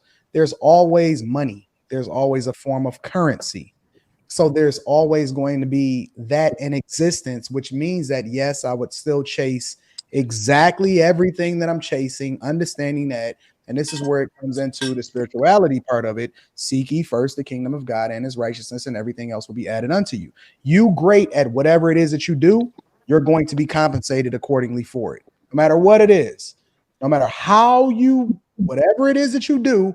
If you at the top of your field, if you're great at it, if you're phenomenal at it, if you adding value to people's lives, if you solve for a problem in society, you're going to be rewarded for it accordingly. So money is always going to exist in one way or another. It's just that it would be in a completely different form in which you would have to learn to understand exactly how that worked, because the language of money is different in different cultures. But even in the reference to what you was talking about, JR, when you're talking about, it's some countries where they just work or whatever, so on and so forth. That's a form of socialism. But the problem with socialism is that there's no innovation. There's no incentive for people to strive to be anything other than what the minimum required is for them to exist, because they know that there's no benefit for them working much harder than the person next to them. So would I still be doing what I'm doing? Absolutely. But I do it understanding that I'd be getting rewarded accordingly for it. All right. Chicago Rilla, what's going on, brother? If money didn't exist, would you still chase the same dream? What are your thoughts about it? Yeah, so and that was dope, Anton. I hear you on that. But answering the question, as I see it worded, if money didn't exist, would I still chase the same dream? So for me, I'm passionate about leading, investing, and developing in people. And that skill set that I've developed, the company that I'm with now, I'm very well compensated for it, right? Would I still do it if money didn't exist? Like, maybe not with the company that I'm with now, because we're not talking money, right? But I've always found some way to invest, lead, or develop people, right? So whether I'm working shoulder to shoulder with the young bloods here, or if I'm giving back with Inglewood Barbie, or whatever else I do when I do what I do in the city, I would always find a way to lead, invest, develop people. So yeah, I would still do it without the bread. All right. What about you, Trill? What's your thoughts about it? I would say yeah, because in my opinion, money ain't nothing but a means to do what your real dream is anyway. It'd be far-fetched to find somebody that's at work right now and would claim that that's a part of their dream. That's not it. It's the intangible shit around it. So just like Kate talking about teaching, you know, her fulfillment comes from those kids learning and progressing and, you know, inching and being more knowledgeable than they were when she first got to him. NBA player, same way, he just loved hooping. He just happens to be great at it and he gets paid millions for it. But if you take the money away, he's gonna still be at the rec every goddamn Saturday hooping. It's just because he loves hooping. Same with Kayla with dancing. I feel like my dream is to be able to just move how I want to move and inspire people. That's what I'm learning as I get older. Now that I'm 32, and you know things are starting to become a bit more clear. When you broke, money is the dream, but it ain't until you get money that you realize, well, damn, all my problems don't go away. I just get new ones. So the money itself is not the dream. The money is a means to your dream, to do what it is that you want to do. So to answer the question, yes, I would still be trying to inspire people. If I was a million or a billionaire, I still have my podcast. We'll just be traveling and partying and just dropping off game and passing around game, because that's what I get fulfillment from, not necessarily what I do for a living. So short summary, yes, I would. Okay. Mr. Logic, go ahead, take us home, brother. What are your thoughts? If money didn't exist, would you still chase the same dream? No, I call cap on all these niggas talking about that shit. Ain't no way in hell. I understand Trill like doing a podcast, but let's be honest. If he didn't get bread for it, how he gonna travel? You know what I'm saying? I mean, yes, you're right. Dudes like to play basketball, but how much would they invest in it? How much would LeBron James invest in his body to be the best if it wasn't a reward for it? Money is a reward. I think Anton kind of broke it down, and I think somebody else did. And that's what pushed us. You know what I'm saying? If we didn't have that drive and that reward to actually, I mean, achieve something, put a medal around your neck, put up a trophy. You know what I'm saying? Them is our rewards.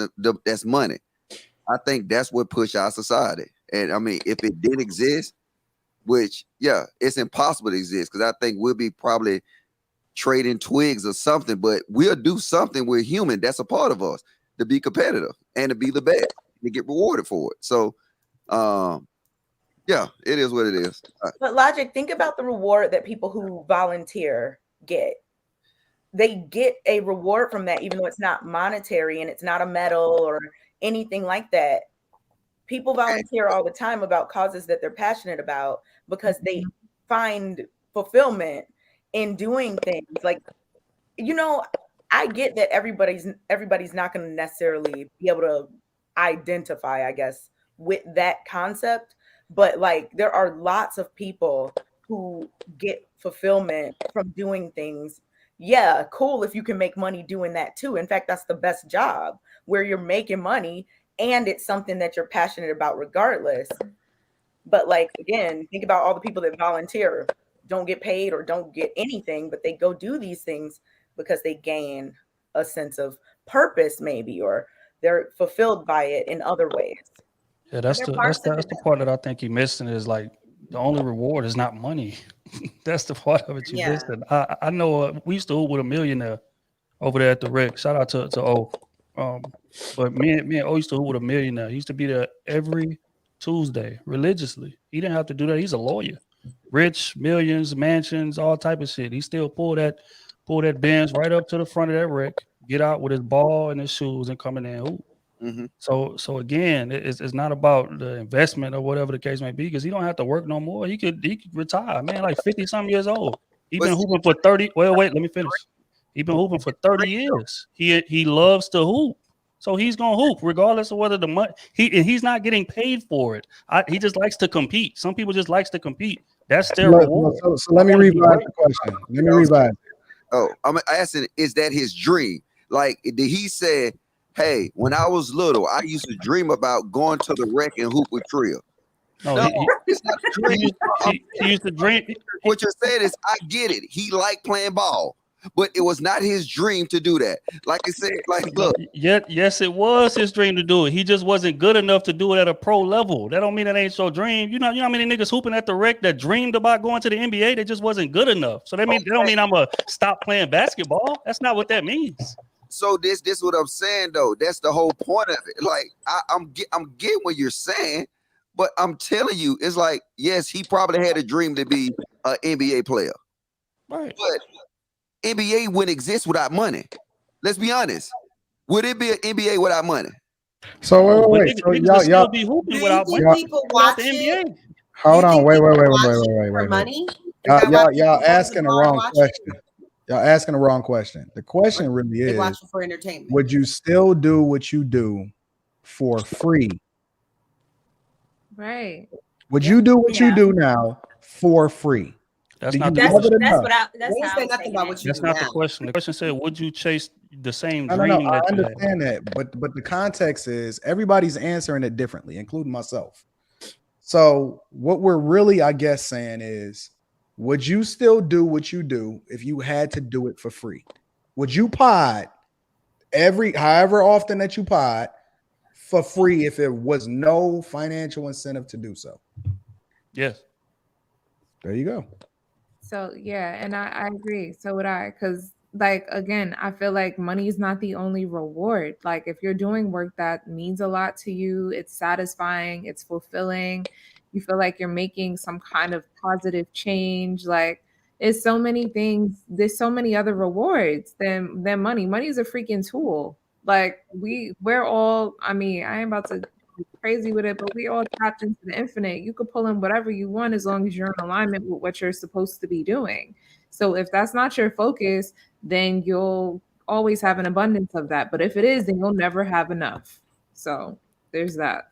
I was just really quick gonna say, going back to my dancer performance perspective, is that the payment, I guess, that you get in this community is the appreciation from people. Like anybody that's passionate about dance, it doesn't matter if they're paying you a ton of money, dancing for a crowd that is non-responsive. Like you can only do it for so long. I'd rather just go in the studio and dance for my friends. You feel me?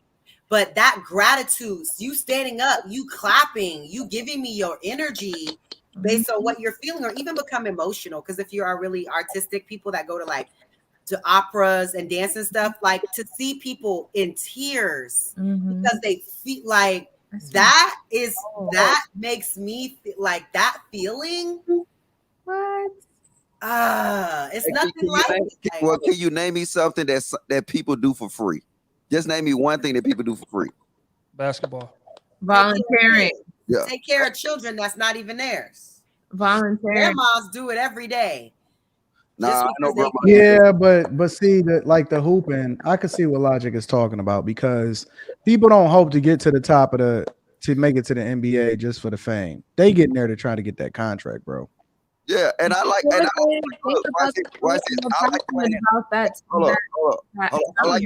like playing Madden, right? But that don't mean I want to be a gamer. You know what I'm saying? I get it. I know that's something he like to do. But that I think we're confusing a dream from a hobby. You know what I'm That's saying? what I was saying. I just don't understand that. What I agree with you, bro. I agree with That's that. what I was saying. Yeah, no, I disagree. One at a time, y'all, so they can hear us one at a time. Anyone on the panel, tell me something that is a hobby that's not a dream. Tell me something. I will say no, he just used it. He just gave an example. He says a No, gamer, give me an right? example. No, he just said a gamer. You didn't I know start gamers seeing that I mean, he just you're gave an saying example. dream, but that's just a hobby. To me, that means that's not something that you can make a living off of if we're talking about in the money world. Yes, He just gave an example though. There He are said gamers that gaming. make millions of dollars on YouTube. Wait a minute. Wait. How We're you gonna ask? our hobbies into So profit. that's not just a hobby. That's a career. You can't ask the question and then answer your own question. The example is gaming. Before people started making money, competitive gaming, they just did it recreationally. You didn't have the esports leagues. You didn't have people trying to be Twitch streamers. You didn't have any of that. Wasn't no ninjas. Wasn't none of that. Was no competitive leagues in existence before people started monetizing it. And then I see people saying, I want to be a YouTube gamer because they want the fame, they want the money that come along with it, and they're not just doing it just because they love that specific game. That is an example. And that's when it turned But to a don't you dream. think that it became that because of people's love and passion for it? Exactly. People were playing games all fucking day, and it's like, if you're gonna be doing this all day, figure out a way to make some money off of it. That's And where the that's market it came came from. for it. Because why go sit at a desk when I want to be playing games all day? So let me play the games and figure out how to make this shit work so I can eat off of this. If this is what I want to do every day anyway. So I don't see how that's a hobby. If you can figure whatever, if you can figure out how to But monetize listen, it. Kayla, I think you're missing a point. Look, millions and millions and billions of people play games, and then only a handful of them actually can go and do esports. Because they don't think they can. And so this is what I'm saying. People like to do it, but now because money is involved now, people dream of being big streamers. The same thing with basketball. Yes, Trill Buddy like playing basketball, but if he had the talent to go to the next level, then you know what? Money would make him go. That's why if it wasn't for money and everybody just enjoy playing, then they'll do. Hey, look, they won't be bitching about these contracts. Wait, hold on, Logic. Wait. With basketball specifically, though, Logic, you got to take into account the cats that show up and play at Rucker every summer. You got to take into account the cats that play it, the Dykeman, the Drew League. Come on, Rilla. We know they doing that for clout. They doing that for visibility. They doing it for fame. They doing it for clout in their own hood. And a lot of those dudes that's in those leagues, and correct me if I'm wrong, Trill, I'm open to being wrong, is hoping to do the skip to my Lou. They hoping to get discovered. They plan and they trying to get the visibility that comes along with anybody that will pay attention to them and give them a shot. And I could be wrong. The thing is this, right? Is that you are not wrong, but that's because that entity has been created. But before that entity, those same people was putting those same hours in on that court. And as a matter of fact, if you take the NBA away tomorrow, people will that record still be packed because people love to play basketball. They like to compete. And that's the part of this thing that I think y'all missing. Even people with money, the inspiration is not money no more. It's to have the most of it. It's to be the best at it. It's to be the best at what I do. Money is a benefit of that, is a reward of that, sure. But people put all those hours and shit in the gym, knowing, because again, dudes 5'6", 5'5", knowing damn well they not never going to no league. These same dudes be at the rec 8 days a week. It ain't even 8 days in a week, hooping. So every single day, because but wait. Let me finish. Because they love basketball, they love to compete. It's their dream. Their dream was to go to the league, but they wasn't good enough. So by y'all logic, if the motivation was money, they wouldn't be playing no more. But it ain't, because they playing every single day. It's not about the money necessarily. Again, the money is a benefit, sure. But they love basketball. That's why you see people that even was in the league that retired. Pistol Pete died on a basketball court at 40.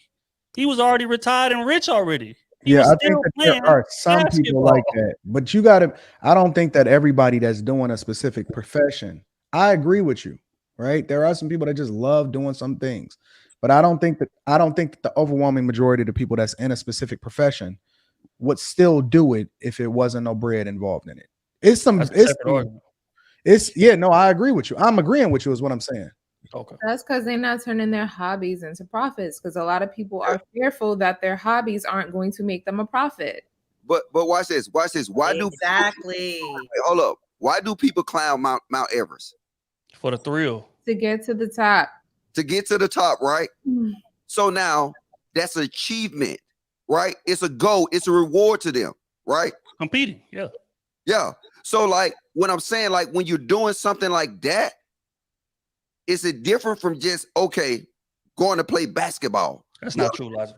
You can't say what somebody's comes from. Like, I think you probably got to ask Logic, does he hoop? Hey, Logic, do you hoop, Logic? Logic, do you hoop? I guarantee you this. Hey, Logic, do you hoop? I told Trill to lace up because I would have bust his ass in you. All right, bet. I heard that. So next time in Atlanta, let's put up. When we in Atlanta, let's put up a band. Let's see. Let's see. Didn't I tell you that exact same thing last time? Niggas say a lot, but what they actually do is something totally different. So what I'm saying is, in Atlanta, let's put up 1,000. I will on a basketball game. You So I better. said, like I said, You don't know next you subject. Trill, I will bust your ass. That boy drunk as hell. Like I say, put up a band, we'll see. It's gonna be the easiest money I ever made. This game gonna be good. Yeah. It ain't. It's gonna be quick. I Go got ahead, JR. It's gonna be quick. You guys, This nigga drunk. Yes, y'all. I'm gonna stream that game so y'all can see. I will go live. Hey. When? to breath my man. I don't know. You don't see. I feel like Trill, you have the passion behind it. Like you might win. Right. I love sports. I've been playing sports all my life. It was my dream to play pro sports, but I didn't make it. And then he didn't I even still play. sports, so his dream failed. He So still plays, so his dream succeeded. But I mean, in a way though, I can understand what he's saying because there's some people that got it. Like it's some people, Logic, and maybe I'm off. It's some people that would be in the military, like they eat, sleep, and breathe whatever it is that they do. You know what I'm saying? And they would rather be overseas doing whatever it is that they doing instead of being at the crib and being docile and chilling and relaxing and sitting in the captain's chair. But guess what? The thing is this is what being in the military do to you. Yes, you would, after doing it so much, like I said, I'm totally not against Trill. You would start liking to do stuff, right? But if you stop paying the military niggas right now, the whole motherfucking army would be abandoned. Agreed. I agree with that. Yeah. I mean, and I like to do it. I like to shoot guns all damn day. But if you gonna have me out there in the hot sun and the snow shooting the guns for free, you got like fucked up. In the country that we're not. yeah, we gotta move on, y'all. We gotta move on. Just really quick, Logic. Do you think people would do it if they could just do it at their leisure? I think I could bust Trill ass in basketball. That's what I think. Like you guys, put that band up. Go ahead. You guys just tuning in. Welcome to Lapeef. Let's talk. Make sure you guys get them likes up. Also, subscribe to the channel. Do we have some super chat? We have fast super chats come in. You ready, Island Girl Q? All right. Yep. Baby Zaddy. So we just gonna act like Courtney ain't talk about life on the pole. Love that girl. It's a hobby. Teach me something. I need Elam. The barter system will always exist. We all will have to work. Men especially will work until the day we die, and that's our curse. The woman's curse is to bring forth children. Damn, that's a curse from woman. Graydon 55. No, you have to pay me accordingly. The more money, less problems. 2 cents. Shawty working that pole 2 times. You know she got soul. You actually do pole dancing, Court? I've been trying it out. Pole dancing class is hard. That's a workout. First of all, it's a workout. You're It's a workout. Bullets when you're done. Oh my gosh, it's so hard. Press that like button, y'all. Hey, Logic, bring that portable pole. No. I have one home too. No. Press the like button, y'all. Hit that like button. Mm-hmm. Hit that like button. It's free. All right, y'all. Moving on to our next. Yeah, it is free. Moving on to our next topic. Let me get this off of there. There we go. Appreciate all the support, you guys. Thank you for the super chats. Green Gang, I see you. And thank you guys for watching. Even if you're not supporting with the like button, we still got love for you too. Hit the like button. No, it's not hard. Come on. We often talk about women seeking validation. Do men seek validation? If so, from who and why would they need to? Ladies, what are your thoughts? I'm gonna start with y'all. Go ahead, Island Girl Q. I mean, I think the best people to answer that is the men. Men, go ahead, answer that question. No, I'm playing. I'll answer. Go ahead, Courtney. Yeah, I definitely. They can beat Trill in basketball.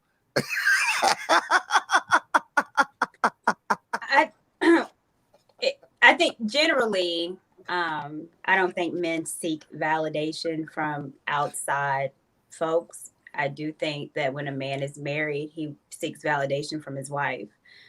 And yeah, I think as far as with a husband, they want their woman to appreciate them, to validate them as a man, to respect them as a man. But I don't think majority of men don't go out looking for it. There's some that do. That's why you see the gray sweatpants, which I think is There's nothing wrong with them. I mean, I was trying to. There's nothing wrong with them, but I have a problem when they Don't try let to it do fool it y'all, all on ladies. like IG. Like, I'm not attracted. No, to you're that. right. You're right. You know, They be a little bit all that. salacious. When Yeah. I see a man trying to get validated from the likes and stuff that women do, it's not attractive. Mm. And women do. Women like the attention. Women, of course, we seek validation sometimes outside of our relationship, i.e., Aisha Curry. So, but I don't think men generally do. But I do think they want to feel validation from their wife. Why wouldn't they? And I think they should be validated from their wife.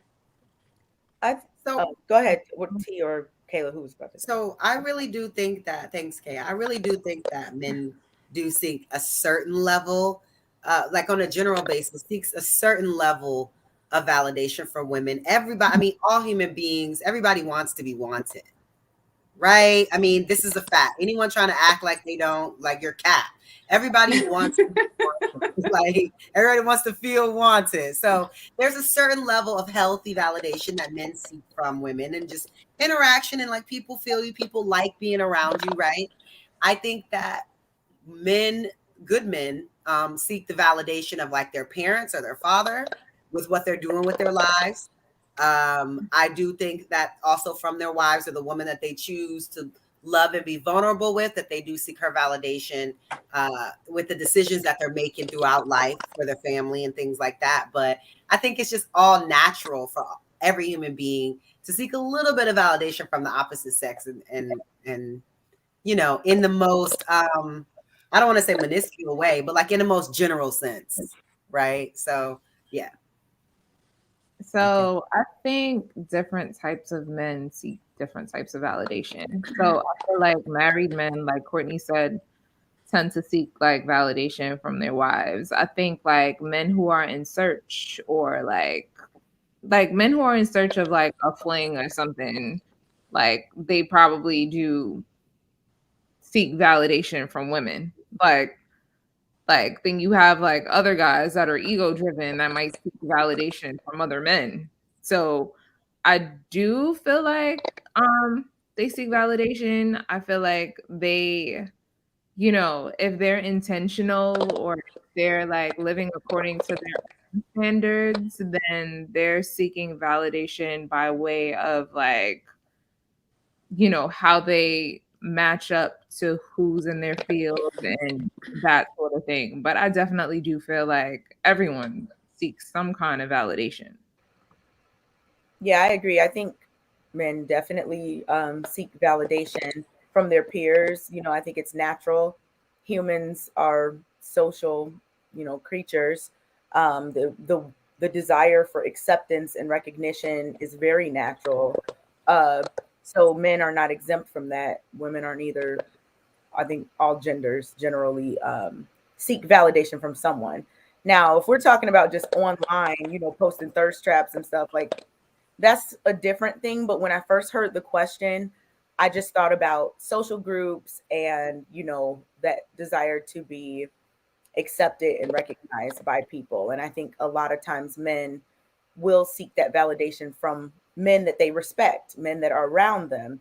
It could be even men in their family or their fathers or their grandpas or other men. And then when it comes to women, I think that, like Courtney was saying, you know, the validation from, you know, your wife or a woman that you care about. I think in general, though, men more so seek validation from other men. All right, gentlemen, go ahead, Rella. Been a little quiet over Yeah, I was no. I was Kay, you actually you hit it. I think men and I don't know if I don't know if men actively seek it. I don't think men active, because we just so used to just doing what you got to do regardless, because you know, typically feel like don't nobody cares. One of the reasons why we talk about, you know, Father's Day being one of the worst times of the year to be acknowledged by, you know, family and so on and so forth. But I do believe men absolutely seek some form of validation from their peer group, whether you competitive hooper or whether you're a competitive businessman. If you have a mentor, right, you want that validation from your mentor that, hey, you did good, or, you know, way to think that through, or whatever that looks like. Outside of that, I don't think men actively care about much else in terms of seeking validation. What your thoughts about it, Trill? I see you shaking your head. What's going on, brother? You know what I thought about immediately when you said that? I thought about one time Drake came to Houston, right? He was at Address, and you know what I'm saying, they had a whole 3-4 sections in the back. I don't know if y'all ever been to Address, but it's like a lot of sections in there, right? It's ghetto. Yeah, so Drake and them had Address locked down. Of course, there's a bunch of women around because it's Drake. So everybody's trying to get next to his section. Is that and the third? I literally seen grown men pushing women out of the way to get close to Drake, to try to get a picture, to try to get this, try to get that, try to speak to him. Hey, bro, love what you doing, bro? Da, da, da, da. Can we get a picture?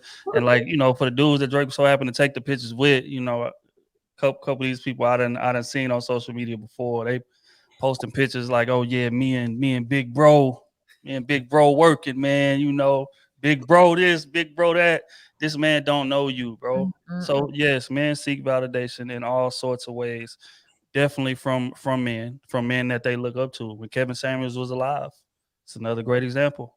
Kevin Samuels come on the platform, you see a different type of spunk in grown men. It's trying to be accepted, trying to align their talking points with them, and OG this, big bro, like that type of shit. Like, so it happens on that end, and then doing that, Trill. And then women, from women, if it's attractive women in the room, I done seen dudes again. I played football, so we in the weight room, we lifting, we doing whatever. And when there's men in the room, everybody lifting civilly, like we chilling. You on bench, you on squat, you doing, what you call hang cleans, whatever. But then when women walk in, all of a sudden shirts coming off, all of a sudden chest is sticking out a little further than it was. You know what I mean? So yes, men want to be accepted just as much as women do. It's just that we show it in different ways. A lot of them ways are just outright disgusting, especially in regards to other men's approval. But yes, men seek the validation of other men and women. Mm-hmm. Damn. I think this is the first time in history I actually 100% agree with Trill. Yeah, he right. He hit on the head. Niggas seek validation. He said the last piece too. You know what I'm saying? We just do it in a different way. But with men, we seek validation. With women, we seek validation. And I'm gonna just add one on. With kids, we seek validation. Mm-hmm.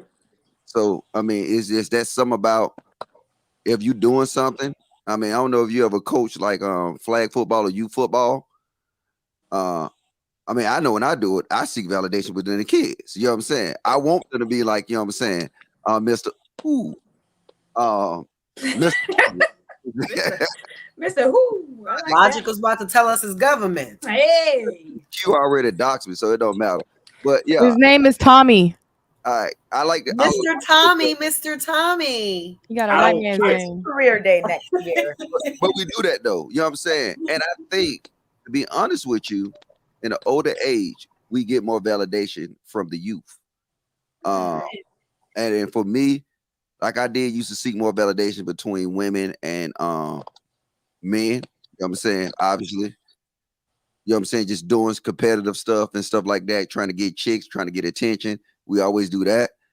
But the older I got, I actually started seeking validation from the kids. You know what I'm saying? So that's it. Like, look, cute little brother, when he be calling me and shit, I like that shit. The little nigga, you know what I'm saying, calling me, hey, what you think about this hoe right here, Mr. Logic? I said, yeah, she a goddamn, you know what I'm saying, she like a low balling foe. But how is that seeking validation? Locker room talk. Oh, I seek validation through him. You didn't listen. No, that's what I'm asking. How is that from you seeking validation? It's one thing that it actually feel good that a youngster values your opinion. You see what I'm saying? Right. So yeah, See how you answer those calls for free and it brings you something positive? Yes. This is a learning moment. Gratitude. Pure gratitude. hey, See? I don't go to sleep at night thinking about people. Lord have mercy. I don't do that. I don't say, oh, I hope Q brother called me today. No, but I'm just saying, like, I'm you about find- to get in you my brother's find phone some- and change your number. You find some fulfillment in younger people looking up to you, like, hey, Uncle Logic. Hey, Grandpa Logic. I don't care. Hey, K. That's what I gotta say to you. Fade the roaches, baby. No, but you know what's I crazy? love You it. Something up that was like dope because I definitely feel good about the fact that my daughter brags to her friends about me. Like that's a big flex to me. Like, yeah, definitely to the kids and the young girls that I've mentored and like the kids in my program. That definitely feels good. So yeah, that's definitely a big deal too. But yeah, we're not talking about women. We're talking about men. So excuse me. Yeah, that was a great point though. All right, Anton, what are your thoughts about it? Do men seek validation? If so, who and why would they need to? Yeah, I mean, I think everybody pretty much covered it. I think men seek validation. I don't think there's anything else that I need to add to it. I think everybody was pretty much on the nose. I don't disagree with anything anybody said. That's the first of this panel. I can't believe everybody actually agreed on something. Yes, progress. Well, It's the wait, you know what? roaches. No, I do disagree. The No, roaches. I'm just messing around. I'm just I know. Look, It's I your don't want roaches. Yeah. Your roaches to brought us good luck. dream that everybody agree on one topic and we ain't got to go back and forward. But maybe it's not his dream though. I don't know. There you go. All right, we got 7 super chats. Go ahead, Lady T. It's on you. All right. Agree with Trill and so Tia Marie says, agree with Trill and Kayla. It's the reason that contributes to the great resignation. Folks left high-paying jobs during the pandemic, chasing their passion and purpose. Marcus Jr. said, passion opens the door. The professor and destroying. Opening the door for football and basketball players to find a profit. Passion creates chance. Honey says, watch Crew season. The fellas got hoes on their pod dropping gems. Wait a minute. Football. Y'all got hoes? Pro football players hoop in their spare time.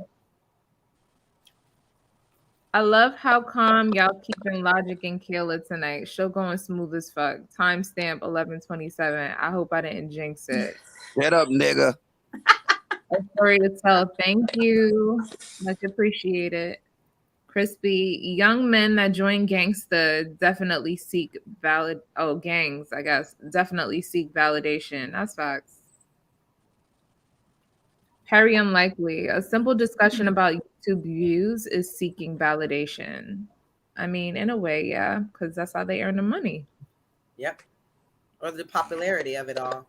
Right. Like it's like same thing like in high school. There was no money, but like who was most popular? Like who's prom queen? Like who's there's no money. We're all broken teenagers, right? Yeah. But there was still that validation of like who's prom king, who's prom king, who's spring fling, homecoming queen, you know, all these things.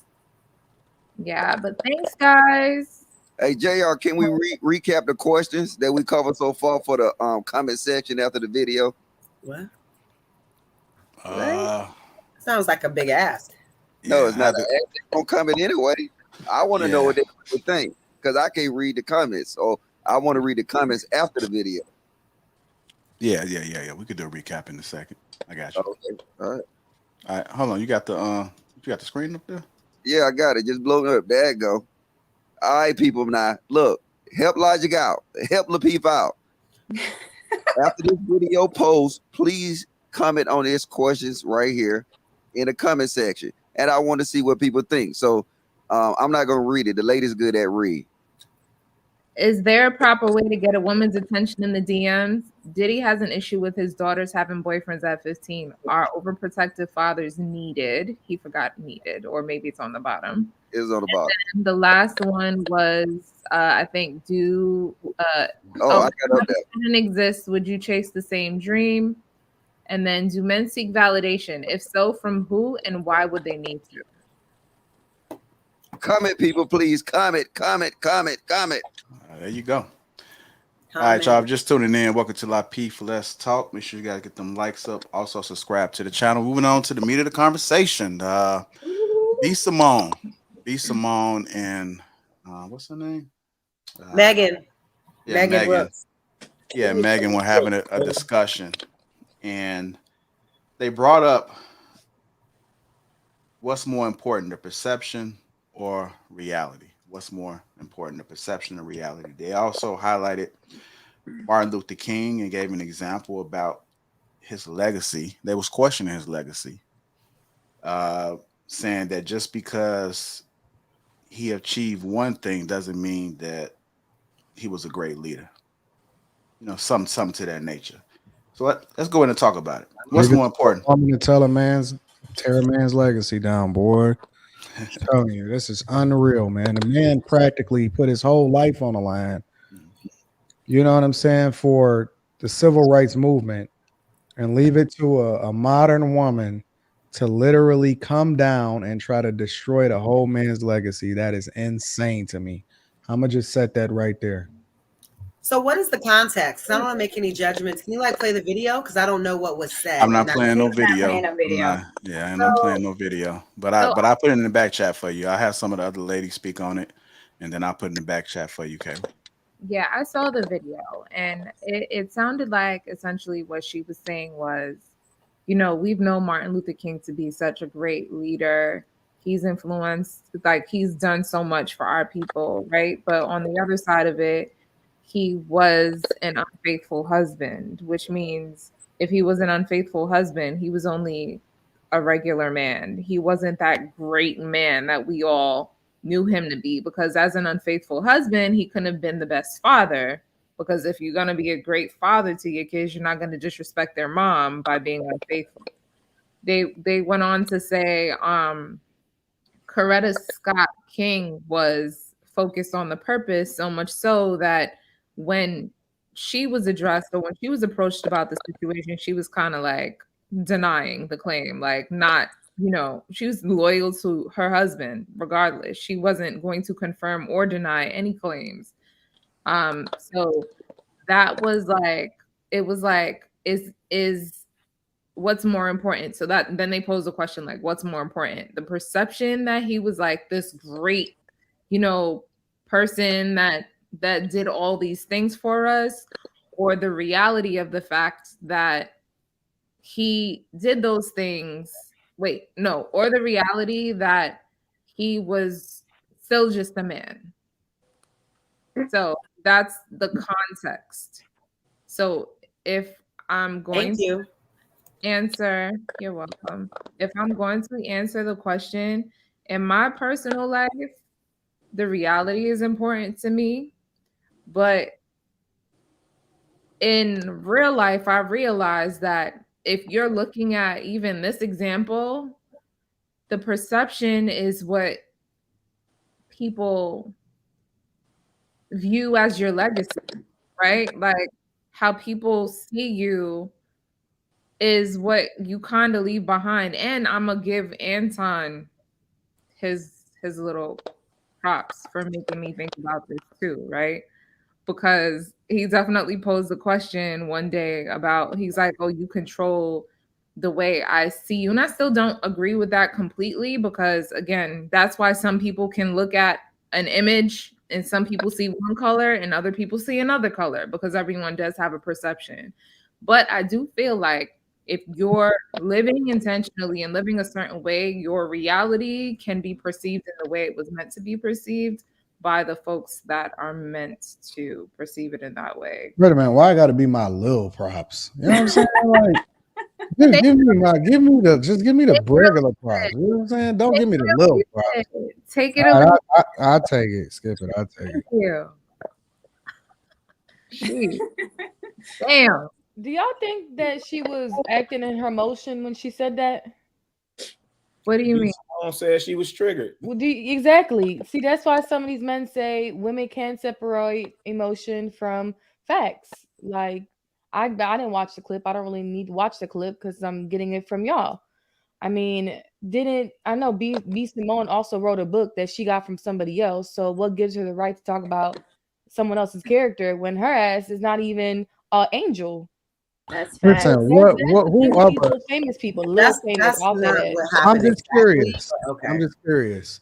That's If not what happened.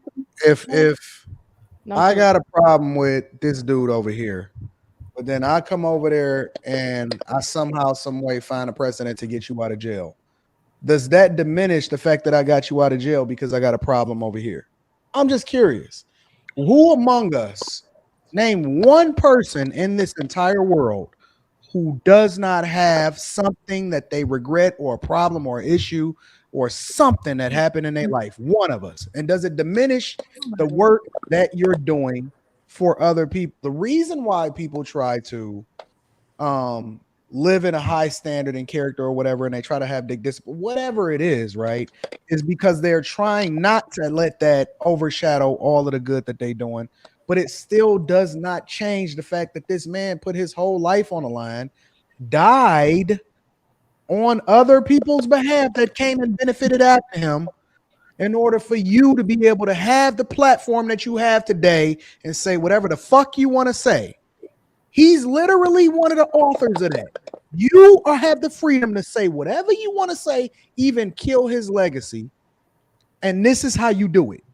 You stand on the shoulders of giants. You got your hair waved up.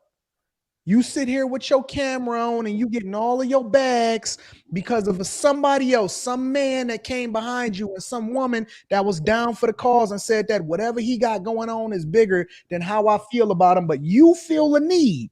His chick ain't feel the need to highlight none of that. You feel the need to come behind it and highlight it and try to diminish his legacy. And this is what we on code for.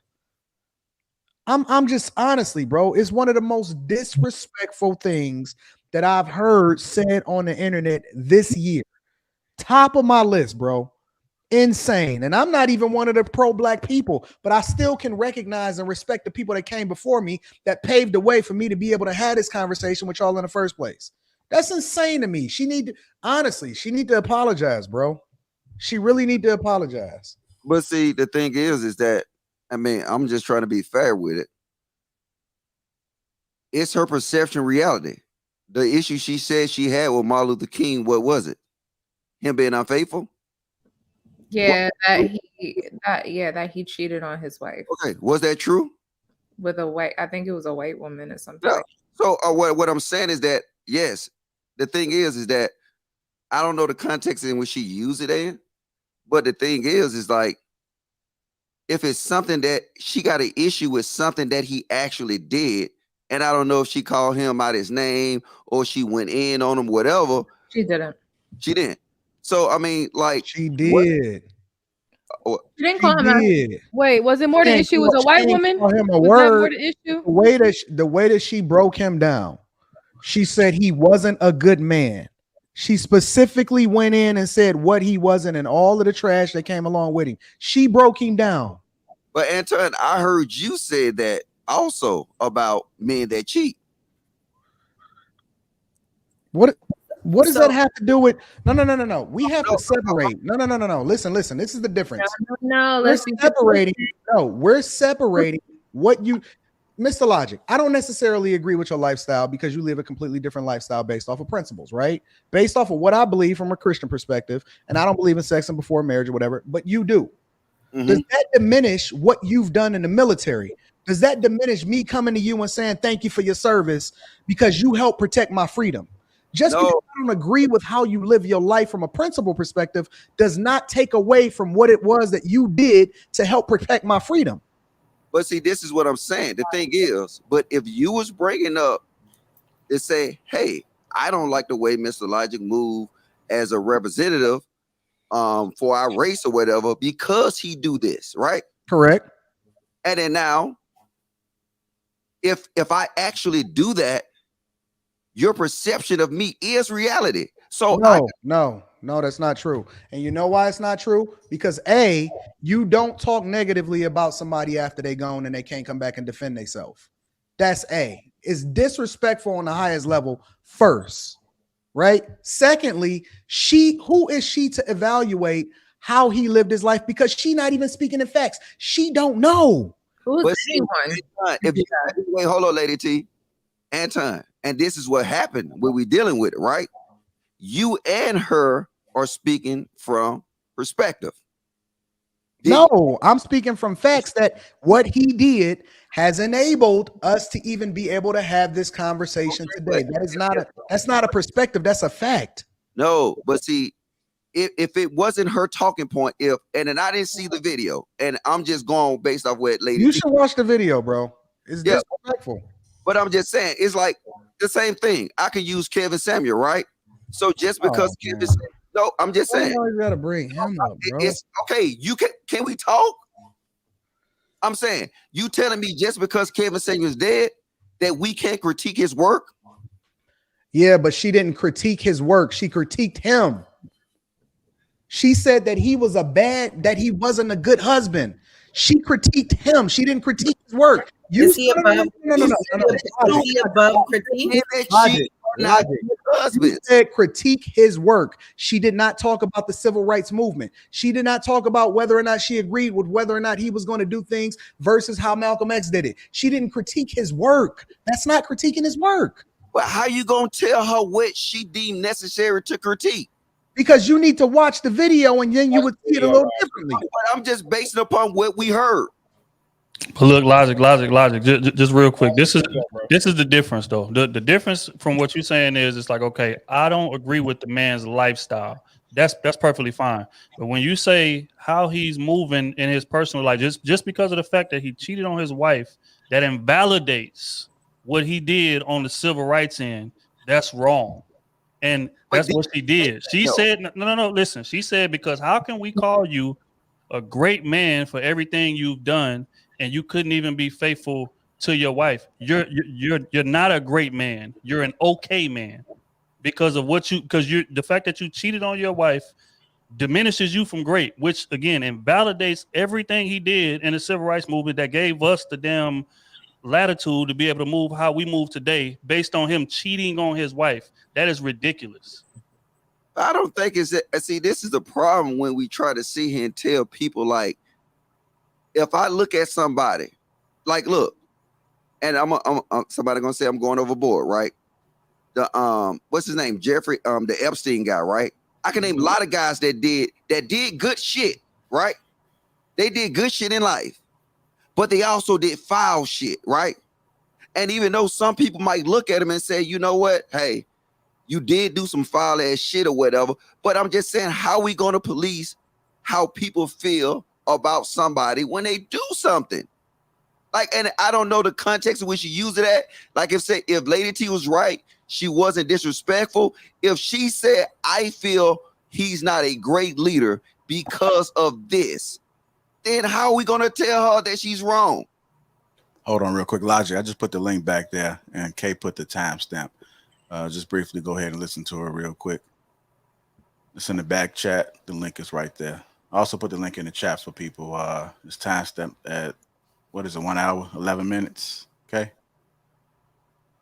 Yeah. A little bit after that. So let me ask you a question, Logic.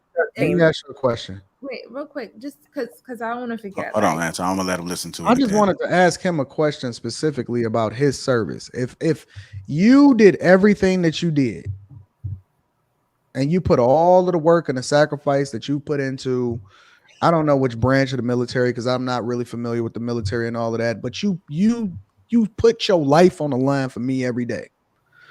And then I say, you know what? Logic is garbage. And everything that he did don't even mean anything as far as him putting his life on the line for me, because I don't agree with how it is that he lived his life as far as who he sleep with every day. Does that make sense to you? Or do you think that that's a valid argument? No. If she said it like that, right? I'm asking you a specific question. Okay. If she said, that's why I'm answering you. If she said everything he done is in the toilet because he cheated on his wife, right?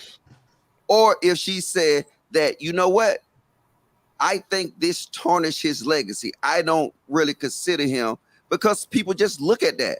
It's something I could have did in the military that, yes, overall, I could have been considered a great soldier. But somebody could have found out something I did. Just say if I shot somebody that I was supposed to shoot, right? Dishonorary discharge. That is not the question. Yes, I'm just putting in the same scenario. The thing is, she did not dispute what he was doing in the civil rights movement. She disputed what he was doing in his marriage in order to invalidate what he did in the civil rights movement. Which She isn't didn't critique what he did in the movement. I don't think it's far-fetched though, because if you're evaluating a man based on his character, and everyone's looking at him according to him being this great man and having upstanding character, I'm not saying it takes away from what he's done. I do understand where you're coming from, Anton, but there are some inconsistencies there, because you being a principled married man that has been so vocal about how you view men correct that are upstanding and don't, aren't faithful to their wives. It's kind of like, no, I don't criticize men that aren't faithful to their wives. What I say is I only do business with a group of dudes. It does not take away whatever those dudes accomplish in their life. That has nothing to do with how I live my life. But it makes you validate something that somebody else accomplished just because you don't align with how they live their life. That's not the same thing. That's what people do in this era. They throw stones from glass houses. That's what people do. Legitimately, they look at everything that a person does and tries to poke holes in it based on whatever it is that they feel, their standard is of whatever. That's just how it is. But I don't feel like she was being disrespectful. She was being very disrespectful. But it has nothing to do with his accomplishments. Wait, hold on, Q. And let me say this too, as a society, man, and this is why when people say, and I know I'm gonna take some people out, but when people say black culture is trash, this is I understand it a little bit more. What she said was trash. It was tacky, it was tasteless, it was disrespectful. The better example that she could have used in real modern day time is, what's the perception of Patrice Cullors and Black Lives Matter versus the reality? That's what she could have talked about. We didn't even know, we still don't even know if it's true. We didn't even know that there might be a hint of affair that Martin Luther King had till years later when the feds decided to release the information. We didn't know anything about that. Also, the context matters, right? And I'm not saying this to be funny, but the men in that time moved and lived differently. They contradicted themselves, because in the same breath, the lady came back and said, but Coretta stayed so much, she built the King Center. Stayed down so tough. She built the King Center for her husband's legacy. Then the girl came back and said, well, if a person isn't good to you, that just makes them not good to you. Doesn't mean they any less good. They was all over the place, man. It was wildly disrespectful. And this is the thing. As people, if we don't stand up and have some boundaries in our community, in our neighborhood, in our cities, this type of shit, it goes unchecked, we're gonna continue to down spiral, because everything just becomes, oh well, they got a voice, they can say whatever they want with no consequences, with straight impunity. Really, they don't even know the context of what their relationship is. They don't know what they was doing in their marriage. They have no clue, bro. Don't know nothing about what they was doing. And this is unreal, because they will choose to have a whole conversation about somebody else's marriage that can't even have a conversation. Like, ain't like he can come back and defend himself or none of that. They will have a whole conversation about his marriage and don't know shit about the movement, bro. They don't know nothing about what he really stood for. I bet you they ain't never read a book about they probably don't even know how the I Have a Dream speech, bro. That's even when Will Smith went to go speak to Oprah, and she spoke about infidelities in their marriage. He was like, there has never been any infidelities in our marriage. I spoke to Jada and Jada spoke to me. We have an understanding. There's never been any infidelities. So to Anton's point, people don't know what their marriage dynamic was like. People don't know what she was willing to take. So I definitely see what you mean there. But again, it's perception versus reality. The perception is in her mind that the man cheated on his wife because she doesn't know whether or not they had an open relationship. She doesn't know whether or not they were polygamous. You know what I mean? So, But I mean, what she, does she that should just mind her matter? business. Why She is should worry that? about her own Why does business. that matter? Is what I'm asking. Exactly. She plagiarizing shit and worried about another man. That's Why does that's it not even matter what he live. did in his marriage? Is all I'm asking. How does that have anything to do with the work that he did? Nothing. It's No not response? nothing. I mean, nothing. But I guess she was second guessing his ability to really lead. But I What? don't know how she could do No, that she was because not. it She was not showcases. second guessing. She was trying to make a point, and to Anton's point, what he not apologize for cutting in on you, but I listened to that earlier, and that clip, I listened to I didn't watch the full video. I watched it in the beginning to get a feel for where they were going. Then I skipped through to get to the good part. Yo, she was what Anton was saying early was spot on. That young lady for a long time has been looking for any opportunity to tear I'm gonna say a black man down, period. Every time something come up with her, it's about some negative that she got to say about black men, and then she's manifesting everything. Manifest the husband then. My thing is this though, right? Just real quick, really not to even cut you off, but it's the contradiction that kind of bothers me, especially with B. Simone. We talking about, we downing men with morals, saying men are not great this, men are not great that. The same B. Simone was thirsting after the baby. Mm. And I'm not sure if y'all familiar with the baby, but in terms of morality, he's not highest on the totem pole in that aspect. So again, when we get throwing rocks and shit, it's just like, fam, relax, because what that's gonna do is that's gonna open Pandora's box. Because going by what you're saying, right, is that if somebody had a transgression within a marriage that diminishes their value or shit, we got to go down the line. With Muhammad Ali is not great because he was cheating. Mike Tyson is not great because he was cheating. Michael Jordan is not great because he was cheating. Kobe is not great because he. So again, when you get to opening Pandora's box like that, you got to be careful. You got to be prepared for motherfuckers that you actually like and respect to be on that list too. Because Martin Luther King wasn't the only one cheating on his wife. And if we're gonna diminish somebody's greatness because of that, it damn there ain't nobody great. If we gonna buy those rules. So, And didn't she talk about deleting her child? correct. Correct. So yeah. Wait, why what? do we don't worry listen about to it. these type of You know people? what? Like, Honestly, I had somebody else on the menu to cook up tomorrow, but I'm glad that we having this conversation. It's gonna be a whole nother morning show, bro. This is insane. Can't believe what I'm hearing, bro. This is insane. I heard the context of it, right? And she asked a question with Martin Luther King, because they was really talking about relationships and cheating. So that was the context of the conversation.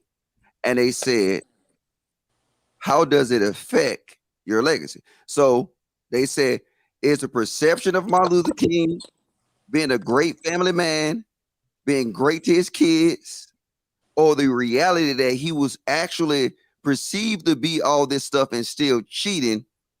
Which one is most important? She used them exact words. And they both agreed. The perception. I listened to it. They didn't dog this man. They didn't call him out his name. They literally, I mean, if I'm seeing something wrong, I just looked at it. Y'all told me. I didn't see that neither, Logic. That's what I said. They went on and they used other examples. So that was just an example of a great man, but in the aspects of a relationship, we all knew, and let's be honest, they used a good example. Everybody know Martin Luther King to be a great man. So they saying is a perception that he presented most important, or the reality where he was doing behind closed doors more important. And they both agreed the perception. So I don't see what's the big deal. Like, if we can't just question shit, right? I understand, yes, we got great black leaders.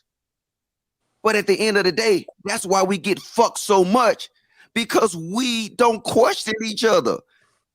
Look. That's why Black Lives Matter ran the muck on us. Because as a black person, we was forbidden to trust, we was forbidden to question anything they was doing. Now we finding out that they buying mansions on our dime.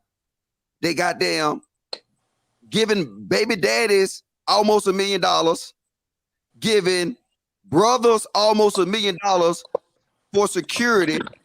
But when you get down to it, why can't we just question it? She didn't do it in a crazy way. She just said, you know what? Which one is more important? The reality of what he was doing or the perception? What's wrong with that? Did you get through the He's part dead, where though. she said she was triggered? You got through all that? Look, No, I got to the part they started talking clearly about didn't. and I didn't hear that. No, I was just asking because I know B. Simone specifically said triggered, and then she specifically said, no, nigga, you not great. Correct. Oh. She said nigga. He might not have watched all of it. He didn't. Okay. Did he say that about Martin Luther King? Because I got Yeah. to the point we started talking about Jay-Z now and Kanye. She was talking about Martin Luther King. She said, you are not a great man, nigga. You are just okay, nigga. That's what she said, bro. With that same roll of the lip. It was, you are not a great man, That's nigga. why I don't watch shit like that. Okay. That's what she did. What did That's why I don't.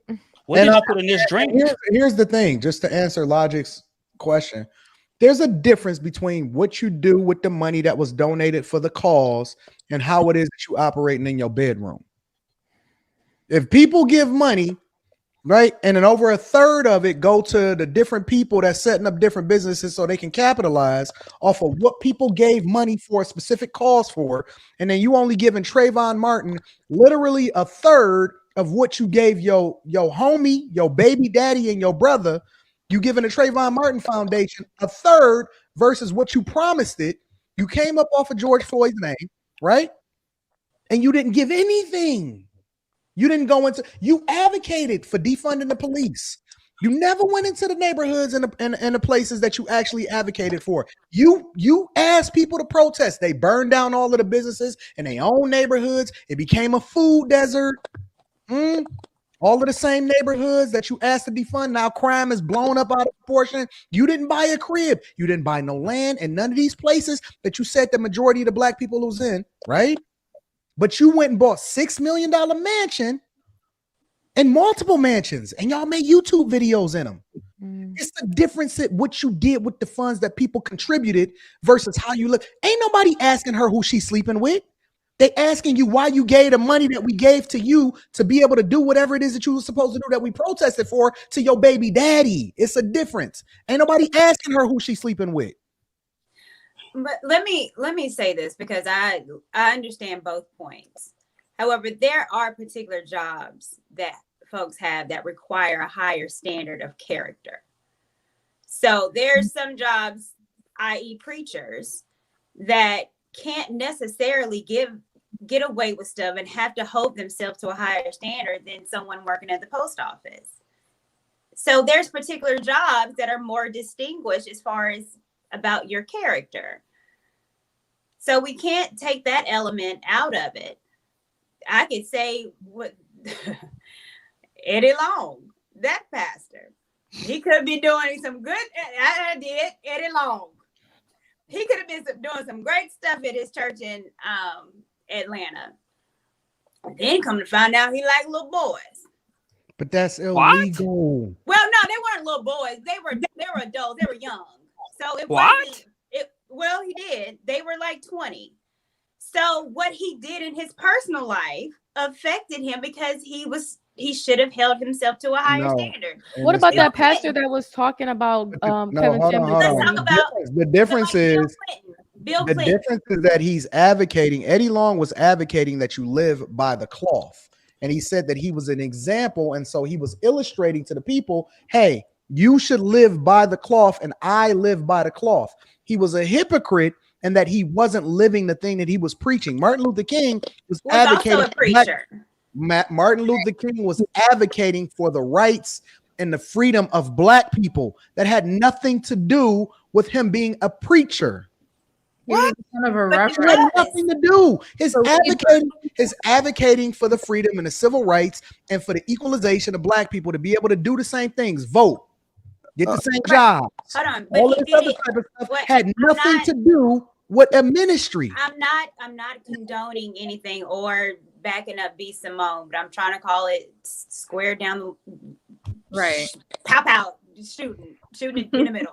I got an update. He- Courtney, Things, can I- hold on, the things that Hold on. Just let Courtney finish. Then you go ahead. the things that Martin Luther King advocated for and the things that he wanted to do was through the Baptist church. Oh my God. All right. It was I'm through cool. the church. Y'all got it. I'm So done. again, it's depending on what you are, your career, your name. They hold higher standards. Bill Clinton, president, but now he's always going to be associated with Monica Lewinsky. Did that tarnish him as a president? Maybe not. To some people, yes. When they think of Bill Clinton, they're going to think about that blue stained dress.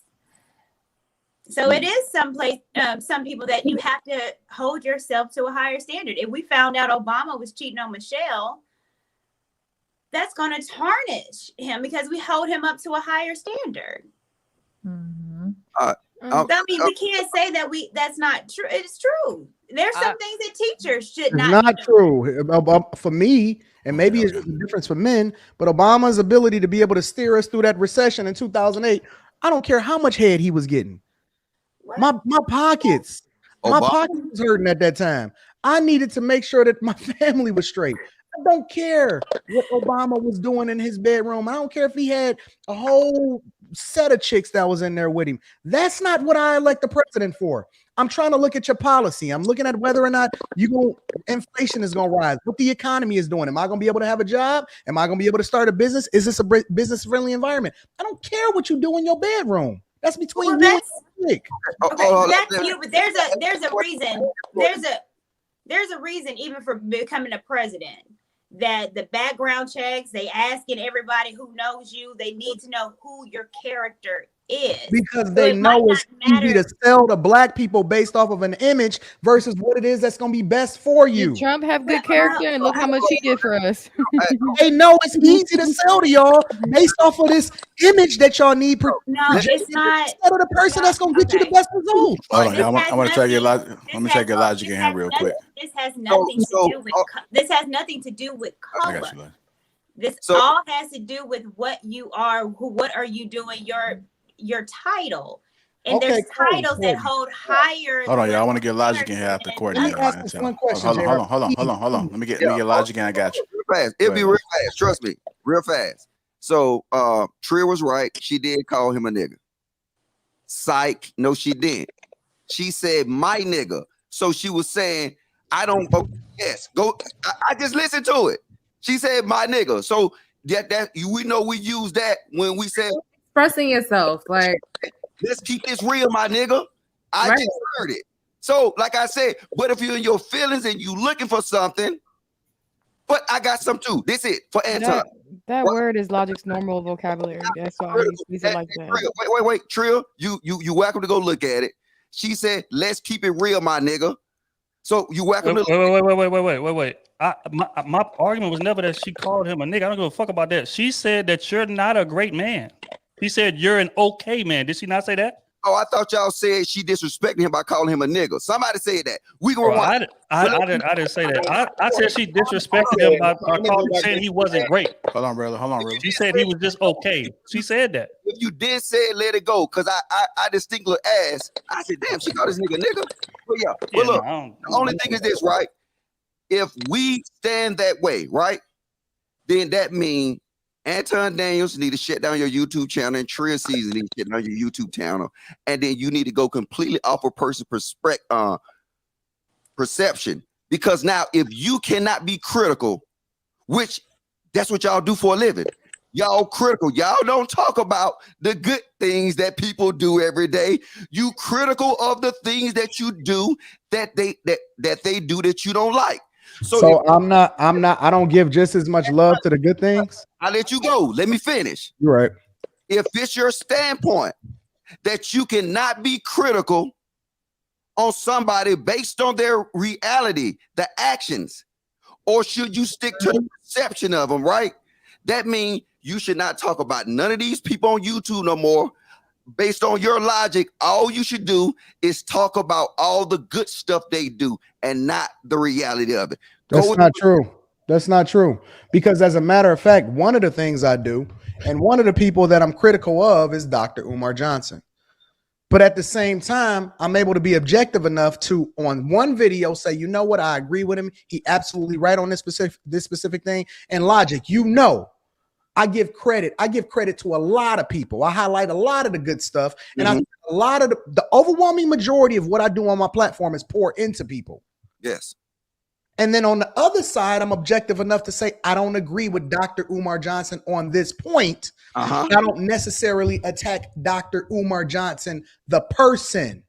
Okay, but this is what she did. She said he was great for doing the civil rights movement. No, she said he was good. Oh, listen, because y'all listen. She said he was great. Yes, she acknowledged it. That's hey, look, I just listened to it. Maybe y'all need to.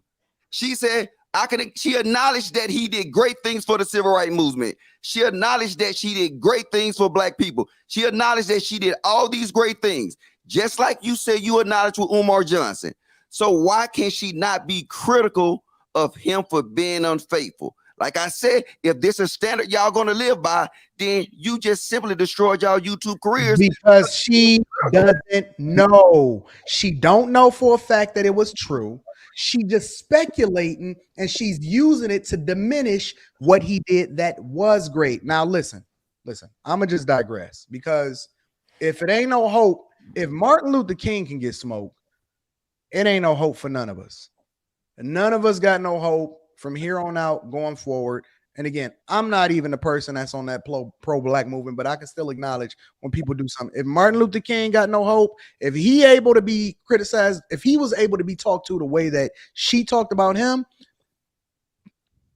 it doesn't take away from what he's done for us, though. Like, not in the least bit. I think it was more so. I think it was a good example to use just because he's a leader. He was one of our people's leaders. Like, if you're a man that's so you're able to speculate on a man's legacy. No, I don't. And he's not even here to defend himself, and you can use that part speculation. I don't agree with. That part I don't agree with. But what I will then they should keep their name out his mouth if they can't speak facts. Right. But the thing is, if we're talking to the fact that he was a leader, right? And we're talking about perception versus reality. And she's speaking to the fact that as a leader, you're first leading your household, right? And she's feeling like he could have potentially led his household astray by being led by his carnal, Which she's assuming, but that's speculation because his wife apparently said that he didn't lead his household astray.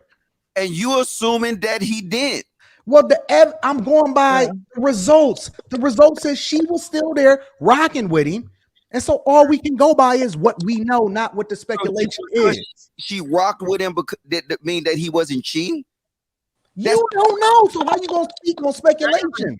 If we're critiquing what they was talking about, then they set the standards. We're critiquing what they said. So the premises they was gonna talk about was his reality of being his perception of being the great leader, a great father, a great husband, all that stuff, to the reality that he cheated with his wife. Why we just can't acknowledge that? Guess what? He was a great man, but like you said, every great man got flaws. We cannot be critical on the great man flaw.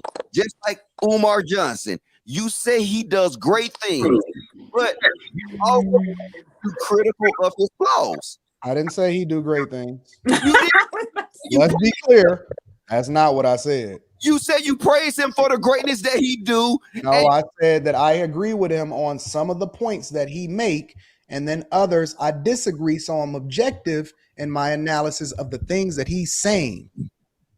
This is what's wrong with the black community. When we never can be critical of each other, how can we expect to grow?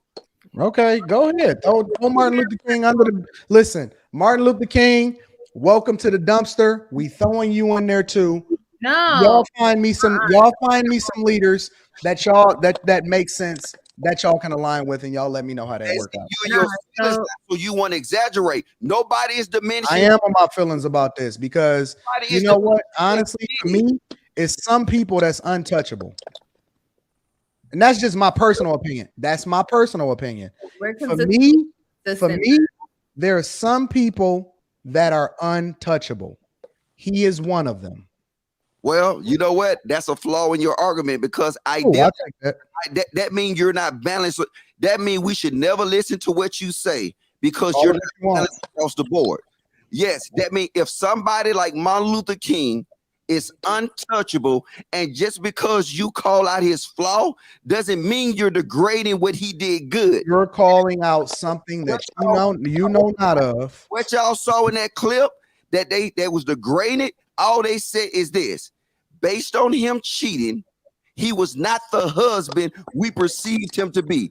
They did not degrade him from being we, and she wasn't even born when he was in the movement. And guess what, Anton? You don't know nothing about the movement, but what you read. God, this is insane. I can't believe that people are defending B. Simone and what she said. It's not defending her. I think we've normalized one another so much so that like it's like you kind of don't bat your eye at it. Like it is what it is. It was a conversation point. Nobody really knows what took place. No one really knows what took place in that man's marriage. How can you criticize a man that literally gave his life? He gave his life. That's insane to me.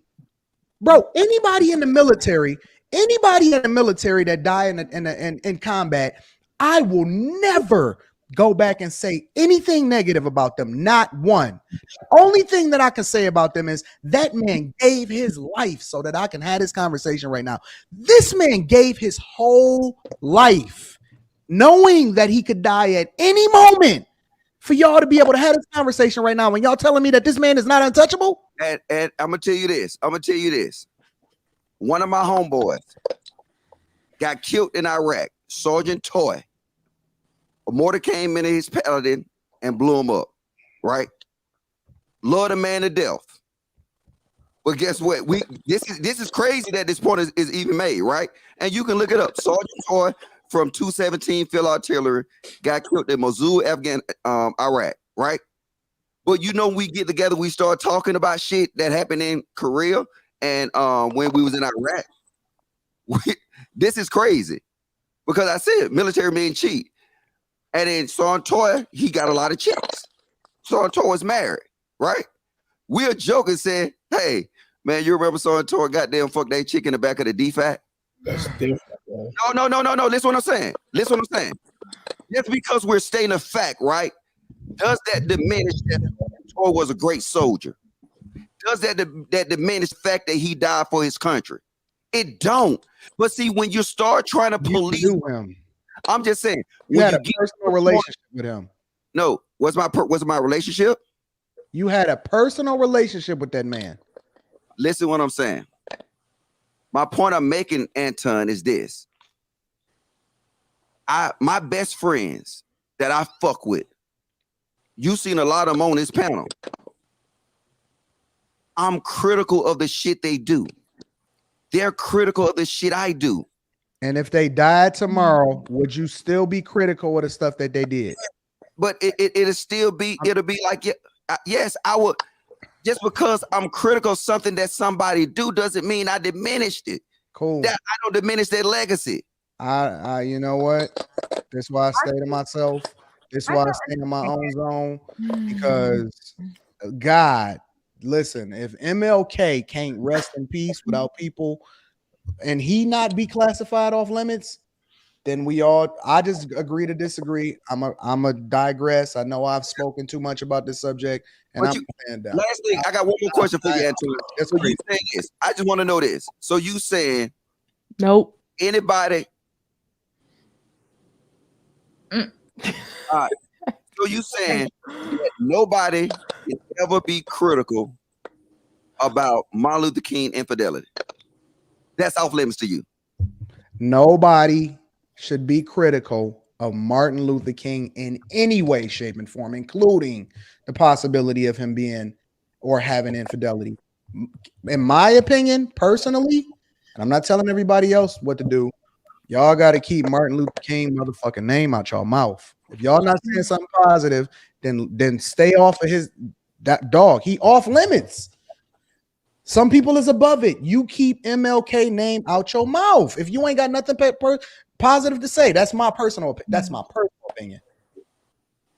I can understand where Anton is coming from, just because I feel like we are too comfortable critiquing people whose lives we don't either contribute to, we don't have no responsibility for them. Like, it's too much of a norm. We need to sit down this Thursday show. This is what we do every Thursday show. We're critical about people that we have. Hold on. We ain't talking about dead people though. But like you, I mean, come on. But I mean, people do it. People do it. So I wanted to be clear. I wasn't defending Simone, but I can understand where she was coming from. I do understand where she was coming from, just because he was a leader. You know, it will make you second guess certain things just based on how things are in today's world, and how like people just see fit to just, you know, nitpick and pick at everything. Like, if you're in public, or if you're in the public eye, folks are gonna listen to what you're saying, draw their own conclusions, and have like their own perspective of how they feel like you should present it, how they feel like you should have done something. Is it right? Nah. But I could totally understand, Anton, where you're coming from though, because, you know, folks got to learn how to respect the dead and let people rest in peace. I do agree. You know, real quick. Simone track record. Why? Real quick. Logic is lying. He's been lying for about 20 minutes, and I pulled the video up to just go see the point to where you lying. You said your words. She did not say that he wasn't great. That's not what she said. Okay, everybody that's on that video, go to hour and 7 minutes and 47 seconds and play from there. And you tell me whether or not she said that he's not a great man. She said it 5 times. So again, that's my only argument with it. Critiquing somebody. Wait, let me finish. No, I said what minute mark. Okay, timestamp 1 hour, 7 minutes, 47 seconds. Start it from there and then let it play. Okay, so again, my issue, just like I said before, critique people all you want. I have whatever. Whoever you critique is perfectly okay. But when you say that somebody's not a great man because of him cheating on his wife or a single flaw, I believe greatness is built on, it's like a sum of all parts. If I have 10 things on my checklist, you check off 9, you're a great man. But what she's saying is, just because he cheated on his wife, all the people that he gave rights to, all that, none of that shit matters. You're just an okay man, verbatim, quote unquote. This is not this is not my interpretation. This is not, conjecture. These are her words. You're not great. You're not great. You're not great. You're just okay. You're an okay human. That's what she said. And that's wrong. Period. Especially coming from her. Yo, if something ever happened to me, please don't show up at my funeral speaking about me. Real talk. Because listen, if anything was to happen to any one of y'all, I'm telling y'all, I'm going to defend y'all. Can't nobody say one negative word about not one person on this panel. It's not even open for discussion. Y'all can't say nothing about them. Ain't no critiquing, ain't none of that. Y'all can dispute the work. Y'all can dispute whether or not, they poured into this much. But ain't nobody going to say negative nothing about y'all. I don't want nobody speaking at my funeral except for my wife, my mama, and my daughter. Because this is insane. This is insane, bro. This is crazy to me. Jesus Christ, bro. Martin Luther King? God. Hey, you guys, I know we're about to transition to after hours. I know some of you guys got to go. So appreciate y'all. If you want to tap in for another 15, 20 minutes, then we'll go ahead and do it there. So I appreciate y'all. I know some of y'all got to go, but we can go ahead and finish the discussion. All right. Bye, y'all. Have a good night. You too. Have a good night, y'all. All right. Peace out. But yeah, I mean, that's intense shit. When my grandmother passed away, I couldn't. I was mad at my mom for saying certain things. Like, I stopped speaking to her when I. So I get what Anton is saying. Certain people are supposed to be off limits, especially when they're not here to defend themselves. But I also understand like what she was speaking to. I think it was more. I think she was just speaking to like whether the perception was more important. Well, Lady T, let me ask you this. Yeah. At what point do we as a community stand up and say, you have a plethora of modern day, real time, right now examples that you could use? Why that one? Or Megan, because she posed the question. You got a number of people to pull and pick from. This is what I'm saying, man. We sit up here and act like okay, you know, I'm in America. I have the right to do this, the right to do that, the right to speech, the free speech, and it's supposed to be without consequence. No, that's facts. Right? And we throw around in this space. We throw around the word critique. I put it in the back chat. Mm-hmm. We throw that word around. When we get on this panel, it's opinions and it's criticism. It is not a critique. Roger and Ebert critiqued. Nobody is doing a detailed analysis and breakdown of anything that we're critiquing something, because a lot of times we don't get the subject and we don't get enough time to study and formulate and put things together to be able to do an efficient critique, which is why people will jump in comments and poke holes through everything. So they criticized him, and they were critical. Right. It wasn't nothing critical about what they were saying. They were criticizing. There was no critiquing there. It was just to me, it was just tasteless and tacky. But the big thing to me is because I see it now where people just do not respect or care about anything alive or dead. They don't. And it makes me nervous about where we headed when we could just justify that and say, well, it's just words, don't worry about it, or logic, with all due respect, like he's above critique. The people that needed to critique him or criticize him or had strong opinions, they said it while he was here. Everybody wasn't around with Martin Luther King. So no, I don't have anything. I don't have anything of consequence to say about that man in his transition. Yo, Courtney, why do we go so hard for against all people that got a lot of stuff to say now that he gone, but they ain't had nothing to say when he was here? Because of the reality. Well, first they didn't know him, they didn't listen to him, and they criticized things that they heard, rumors, clips. So, I mean, we go hard for the message and what he stood for. And people obviously still now, the man is passed, and you see the most disgusting things about him online right now, which I think it's disrespectful, because again, it's never about what he said. It's everyone's now trying to look at his past and pulling up a daughter that's not even his, saying that he's married, which he's not. So it's been a lot of lies. Who's Kevin Simmons. Heavy is the head that wears the crown, right? So you saying that I get this? It's a black code, or is I'm trying to understand this. No, it's my code, and that I've always believed. Hold on. Correct me if I'm wrong. I'm just saying. Watch this. So you telling me if he still have videos up right to this day, and then as a human, I can't be critical of what he says? What we go hard for is that was a question though. That was a question. No, you can be critical of what he say. You can dispute that. I don't have a problem. And see, again, what I said about what she said is that she wasn't necessarily criticizing the movement. She was criticizing him after he's gone as a dead man, as a husband and father, and that's not her place.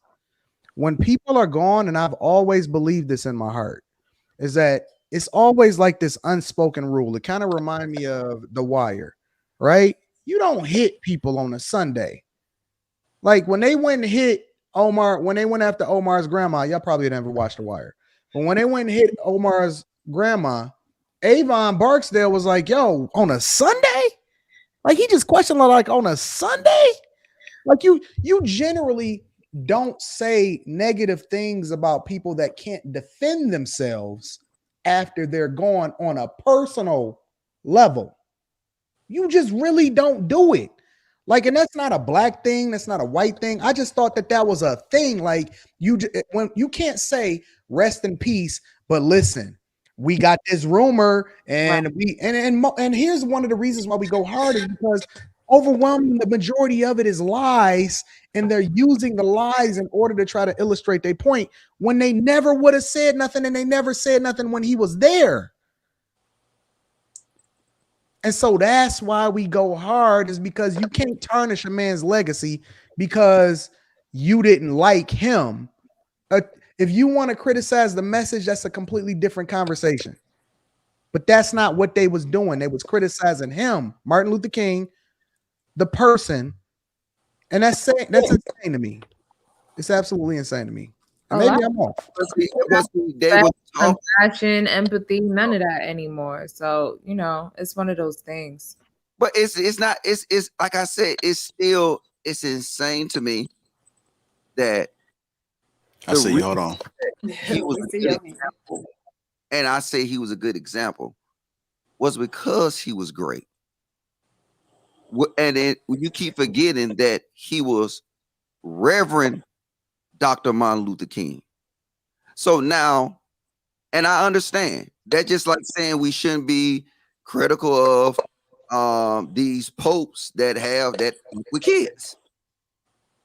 We always should be critical. It's what makes us human. If we can't question, if we got imaginary boundaries that say, you know what? Okay, I understand this happens, and I can look at it, and I can't. It's almost like you saying you're so my intelligent that I can't even separate the fact that he possibly cheated. Wait. That's where you went wrong, Logic, because you like to deal in facts, and you can't say possibly cheated. Either in a man's death, you got to either have facts or you don't. Yes, and guess what, Anton? That's why I say possibly. It's somebody. Look, you don't know, just like she don't know. So I don't speak negatively about it. Oh, but bro. Oh, hey, look, I'm gonna be watching your shit now, cause if you got your message, you gotta live by it. I don't speak negatively about dead people on a rumor. Hold on, you cut me off. According to you, you can never speak on allegations, which I'm telling you, you That's need. Not what I said, Logic. I said specifically allegations. No, I said you don't speak on dead people that cannot defend themselves on a rumor. I don't know where we getting disconnected. You don't agree that you shouldn't speak on dead people about a rumor that it's not a fact? You know, you don't know. See, this is the thing, right? And everybody didn't heard. I mean, I think there's more than a rumor about him cheating. But you know what? I'm not going to even get to the point. But I think people still have a right, to sit here and especially, I mean, nobody is off limits. Let me say this, Logic, because it's after Courtney, I'm gonna get to the guest. Okay. Right.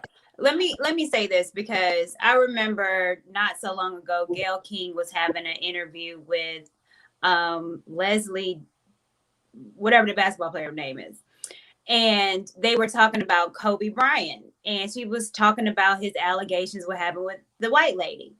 And you Snoop Dogg came for her, like the whole world came for her. And it was like, why are you talking about what happened to Kobe Bryant years ago and his infidelity and he's passed, again, to tarnish, I guess, maybe his legacy, or to bring up something that had nothing to do with the conversation. So I get what Anton is saying. And again, like I said, it was recently that happened when they were talking about Kobe Bryant, and Gayle King got a huge backlash. I know you there. Where you know his little hand? Hey, you go ahead. So yeah, but that did happen. What was it, a year ago, where they did that to Kobe?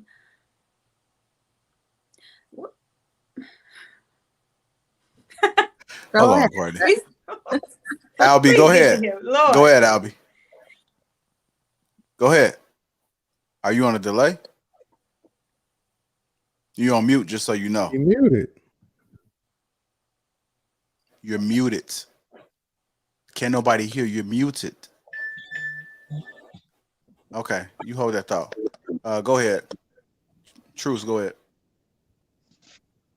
Hey, how y'all doing? I want to be first to say B. Simone didn't really tarnish nobody but herself more. Regardless, at the end of the day, Martin Luther King was changing something for our race as a people. We wasn't supposed to be critiquing what was going on in his household. I guess what she was low key trying to say is, if he couldn't lead his household, how could he lead us? I mean, it's great men that lead us all day, every day, that don't have the greatest thing going on in the household. You know, you can't say that somebody's not great just because they might have a dispute with their wife or something's going on in their house. Because at the end of the day, the greater good was something that was for everybody, not just him. He wasn't selfish. So that's what made him a great man. As far as speaking on people that's dead, people been speaking on people that's dead for a long time. I've been to plenty funerals that when you go to that funeral, a whole bunch of stuff come out. You know what I mean? So, I mean, it's supposed to be tack, you know, and things like that. But I mean, trash is just trash, you know, and that's all it was. It was just trash. So that's all I really have to say about that B. Simone thing. I'd rather get back to the other questions that y'all was talking about earlier. No, because you know what? When I hear people, I see people's name all the time. Great legends. That's not, because honestly, in my opinion, we the only ones that do this. Like people that look like us. This don't happen in other cultures. This don't happen in other races. Like they champion. They put the people that came before them on the pedestal. As a matter of fact, Anton, you got to understand the respect level. One of the things that we seen during the protest when the pandemic was popping off is the only reason they was listen, half of them statues that they pulled down, those were men that operated and did some of the most egregious things when you look back in history that didn't ever happen. But the reason that they got a statue built in the first place is because the people that rocked with them. They held them down no matter how egregious they was in their household or whatever it is. They got statues built for them people because this person did this, and this changed our life. I don't know of any other culture. And again, maybe I'm short-sighted because I'm emotional about MLK. That's my guy. But I don't see this happening in any other culture. What other culture was taught to be like we were humiliated? We were I'm not talking about that. I'm talking about how people herald the people that they consider heroes. They don't come back and tarnish and kill their legacy. Right, I get that, but these things are normalized within our culture. Tough love, like people want to say, you know, if you're keeping it real with somebody, like it's like we've normalized speaking to each other in such a way wherein, like, if we feel a way about it, you're being sensitive. You know what I mean? Like we were humiliated historically. Like this is part of our culture. Unfortunately, that's why you only see people like us doing that. Like everyone else champions their people. Us, we got to make sure we pinpoint every flaw, every nook and cranny, everything that's wrong. What is he doing with his hands over there? He was ready to figure out how to. Al B. River Eagle, go ahead. Because I don't want to touch. You said what?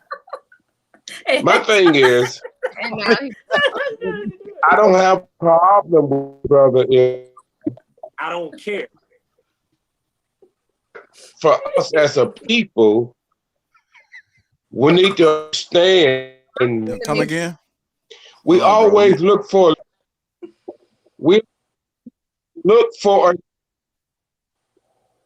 Why can't you be the leader of yourself? Why can't you be the leader of your tribe, which is your family?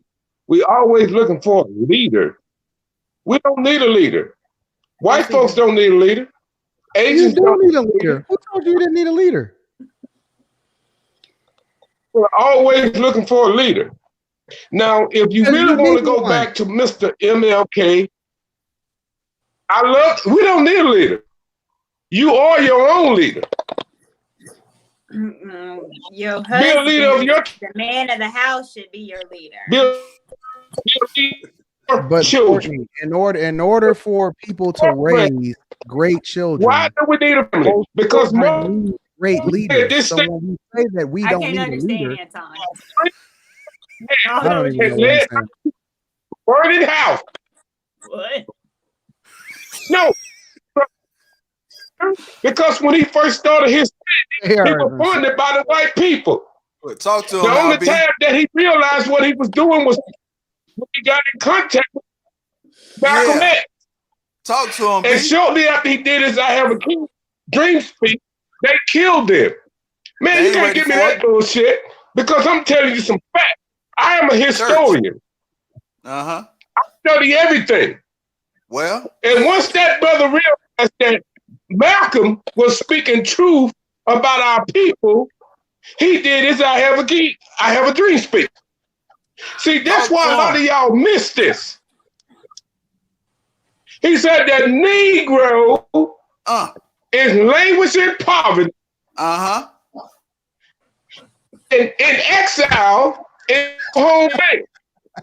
Where's the lie? So you have to wake up and get up out this Africa theory. Well, that brother was funded by the same people that was fucking our people up. That's talk to him. Talk to him, Until he LB. got in contact with Let Brother him know. Malcolm. That brother was fucked up from the get-go. Turn your right cheek if I wipe this. Curse. Turn to the left cheek. Say, I forgive you. Left Man, cheek. get up Hold out Martin Luther King. I love the brother for what he did, but the brother was no good for us. When he realized that he was no good for us, he said, I led my people into a burning house. Hold on. Say it again. What'd he say? I'm probably older than everybody on this panel. He said, I led my people into a burning house. That's not true. I led my people into a burning house. This man For ain't this- bitching. I don't know who is. This All right, desegregation okay. shit. All right, go ahead, lady. You want to respond? You need to reboot and come back up, man. So, No, he was. I mean, from what I heard, from what he said, I mean, he was speaking facts. I mean, yeah, but I don't agree with him saying we don't need a leader. We definitely need a leader. We definitely need a leader. We need an ambassador for our people.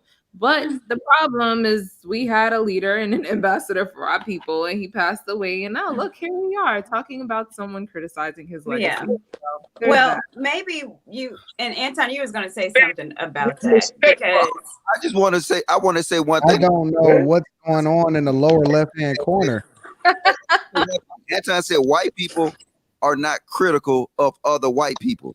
I didn't say white people. I said other cultures. Yeah, other cultures. That's the biggest lie in the whole world. Okay, well, give me an example. Man, Okay, I tell you, Whoa, because wait a minute. Can we get the lower left-hand corner in order here? what do you do?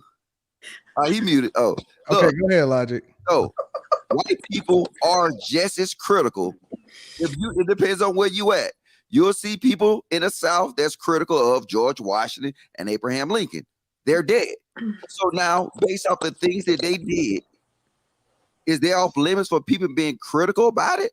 You telling me you see people criticizing Abraham Lincoln today? Yes. People in I don't see anybody criticizing Abraham Lincoln today. But they criticize. Look, nobody plays a role to sit here and say they're off limits. And you have people in cultures. Matter of fact, you can go to Iraq.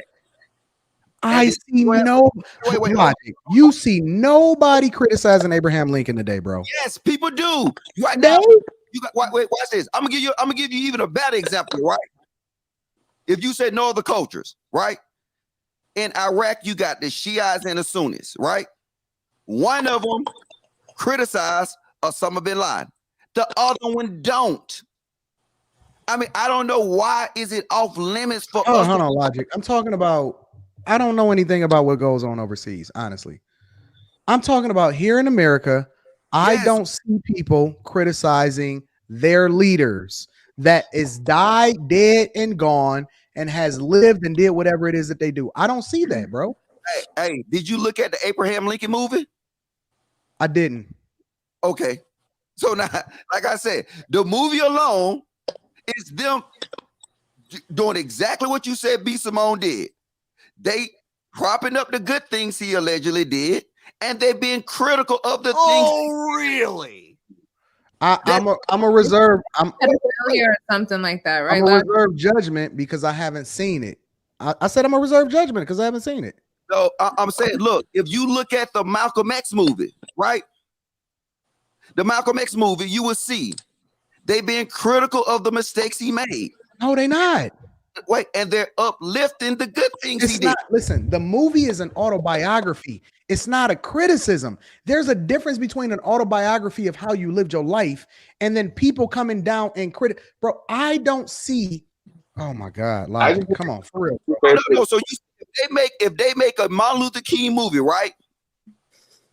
And it's an autobiography. Wait, and they put in all the good things he did, right? And in one scene, they have it where he's stepping out on his wife. I don't believe that that was I don't believe that an autobiography is a criticism. No, autobiography is just stating everything that occurred. Correct.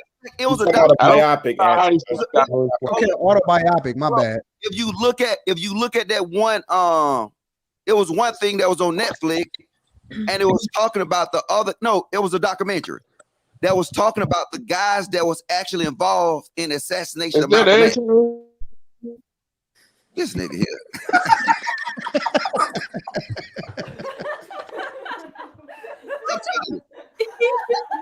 You look at a movie about anybody. If you look at a movie, brother, that's the only reason I got this dude. Hey, service is nervous, Albie. Your service is nervous. Yeah, brother. Drop hey, down. Courtney. Drop down and come back up, player. We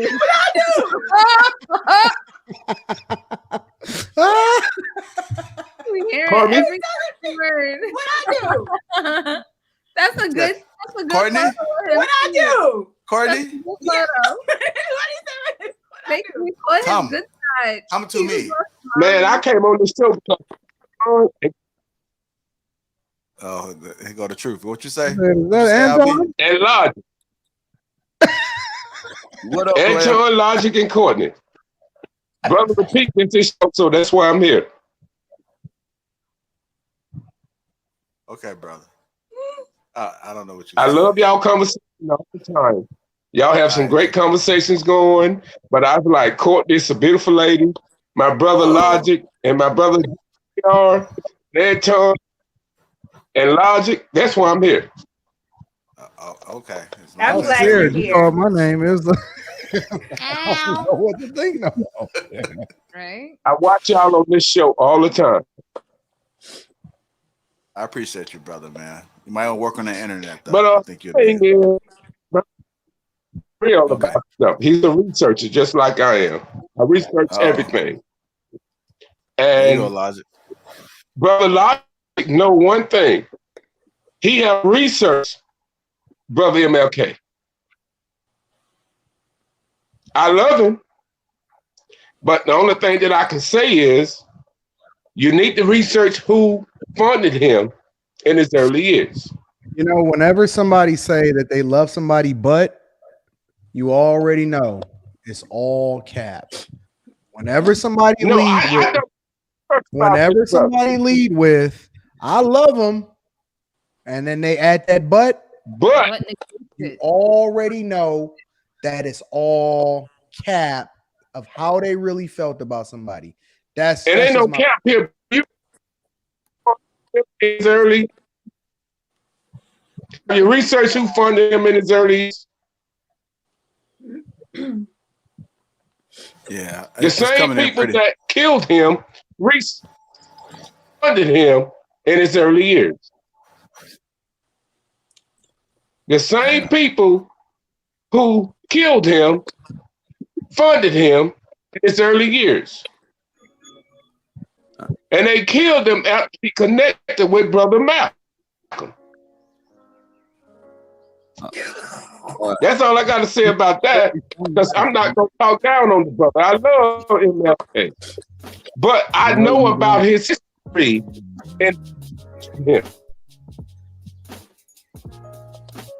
All right, LB, we heard you loud and clear, LB. Appreciate you, brother. Because people listen. Yeah, man. Hey, Gerald, put this man out of his misery, man. This ain't his brother. All right, LB, appreciate you, brother. He'll look at the replay. He'll understand. All right, y'all, man. We definitely appreciate you guys for tuning in to Lapeef Let's Talk. Make sure you guys hit the like button. Also, subscribe to the channel. Again, our apologies on the beginning of the stream, but I think it turned out pretty good. I like this, man. We had fun. It was a calm night. It wasn't a hostile night. Oh, man, y'all stressing me out, bro. I think you need to go do some yoga and hit the spa. Go get you a nice massage. You're getting stressed too much, Anton. Okay. I got a flight to catch in the morning. I got a shootout to. I got a flight to catch in the morning.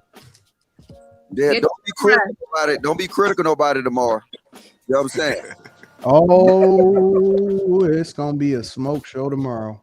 Look at that. See, that's what I told you. Anton is king of being critical. I don't even know why he's the boy. All right. Consistent tonight, boy. It is off limits. No, you niggas need to do your own research. I don't see that I can't back up. You rusty niggas. All right, y'all. We out of here. Again, hit that like button. Also, subscribe to the channel. Appreciate y'all. Y'all enjoy the rest of y'all evening. We out.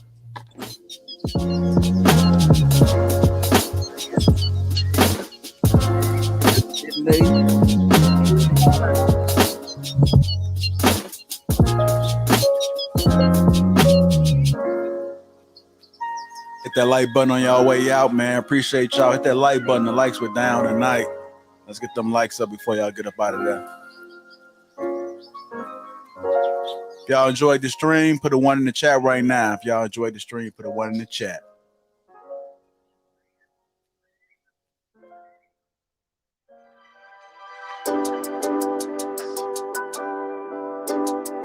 Put a 1 in the chat.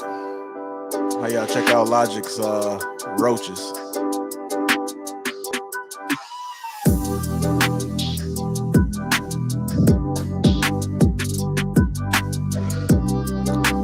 Logic, where the roaches at? Where the roaches at, Logic? I'm gonna check them up. Where the roaches at? What the hell is all that shit in there? Hold up, give me 1 minute. Can't believe you touching them motherfuckers, man. What the hell Ken got you into?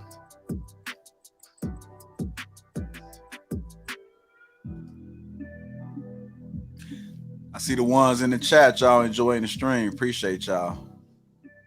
Uh-oh. Wow. That's a roach, huh?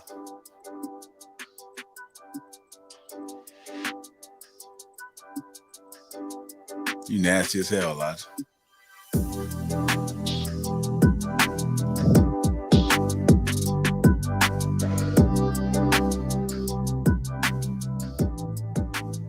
Motherfucker sleep.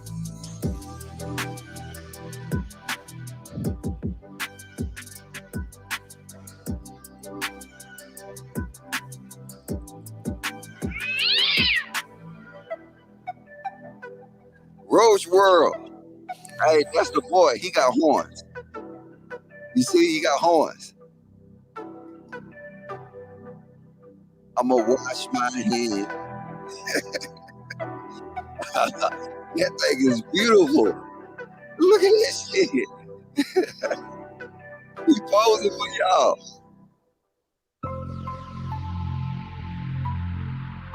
Put a 1 in the chat if y'all like these pros.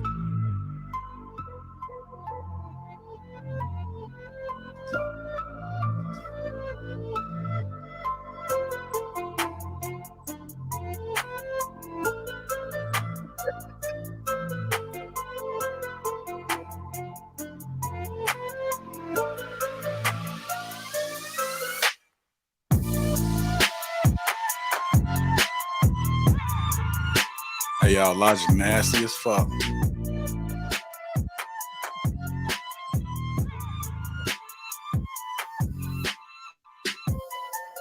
Can't believe you did that shit, Logic. I had to prove say I was gonna do it.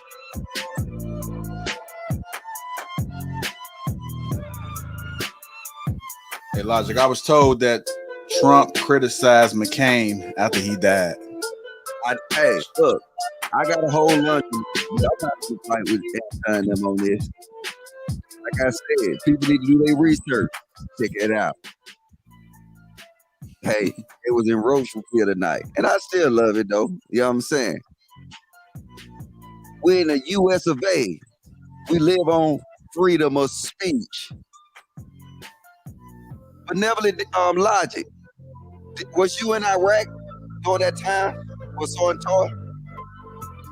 That's crazy. That dude said that he was in Iraq with me. He said he was in Iraq with you? Yeah, he early in the comments, he put in the comments. I was trying to get you to highlight it, but yeah, he said he knew Santor. So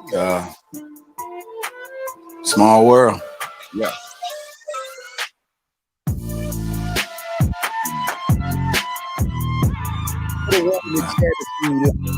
Now, oh, you sound so muffled, man. What the hell you talking to? Can you hear me? I can hear you now. Oh yeah. It's like your ass working out or something. I'm trying to clean my hand out. Yeah. The nasty ass touching them damn roaches. Hey, hey, how many you got in there? Two? Two. Yeah, I got a male and a female. They have babies. Oh shit. Yeah. Hey, if y'all want a roach where they have babies, put one in the chat. I got it. All right, y'all. Definitely appreciate y'all, man. It's gonna be the last track and I'm in the stream. It's the last track. I'm gonna run it back real quick. So y'all know what time it is, man. Appreciate all the support. Hit the like button if you haven't hit the like button already. Hit that like button, y'all. Hit that like button. I'm telling you, the roach is named Anthony Q.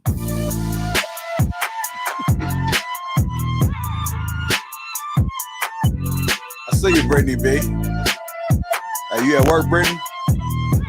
Look at Courtney and Michelle still in the chat. You could have stayed your little white ass on the goddamn stream.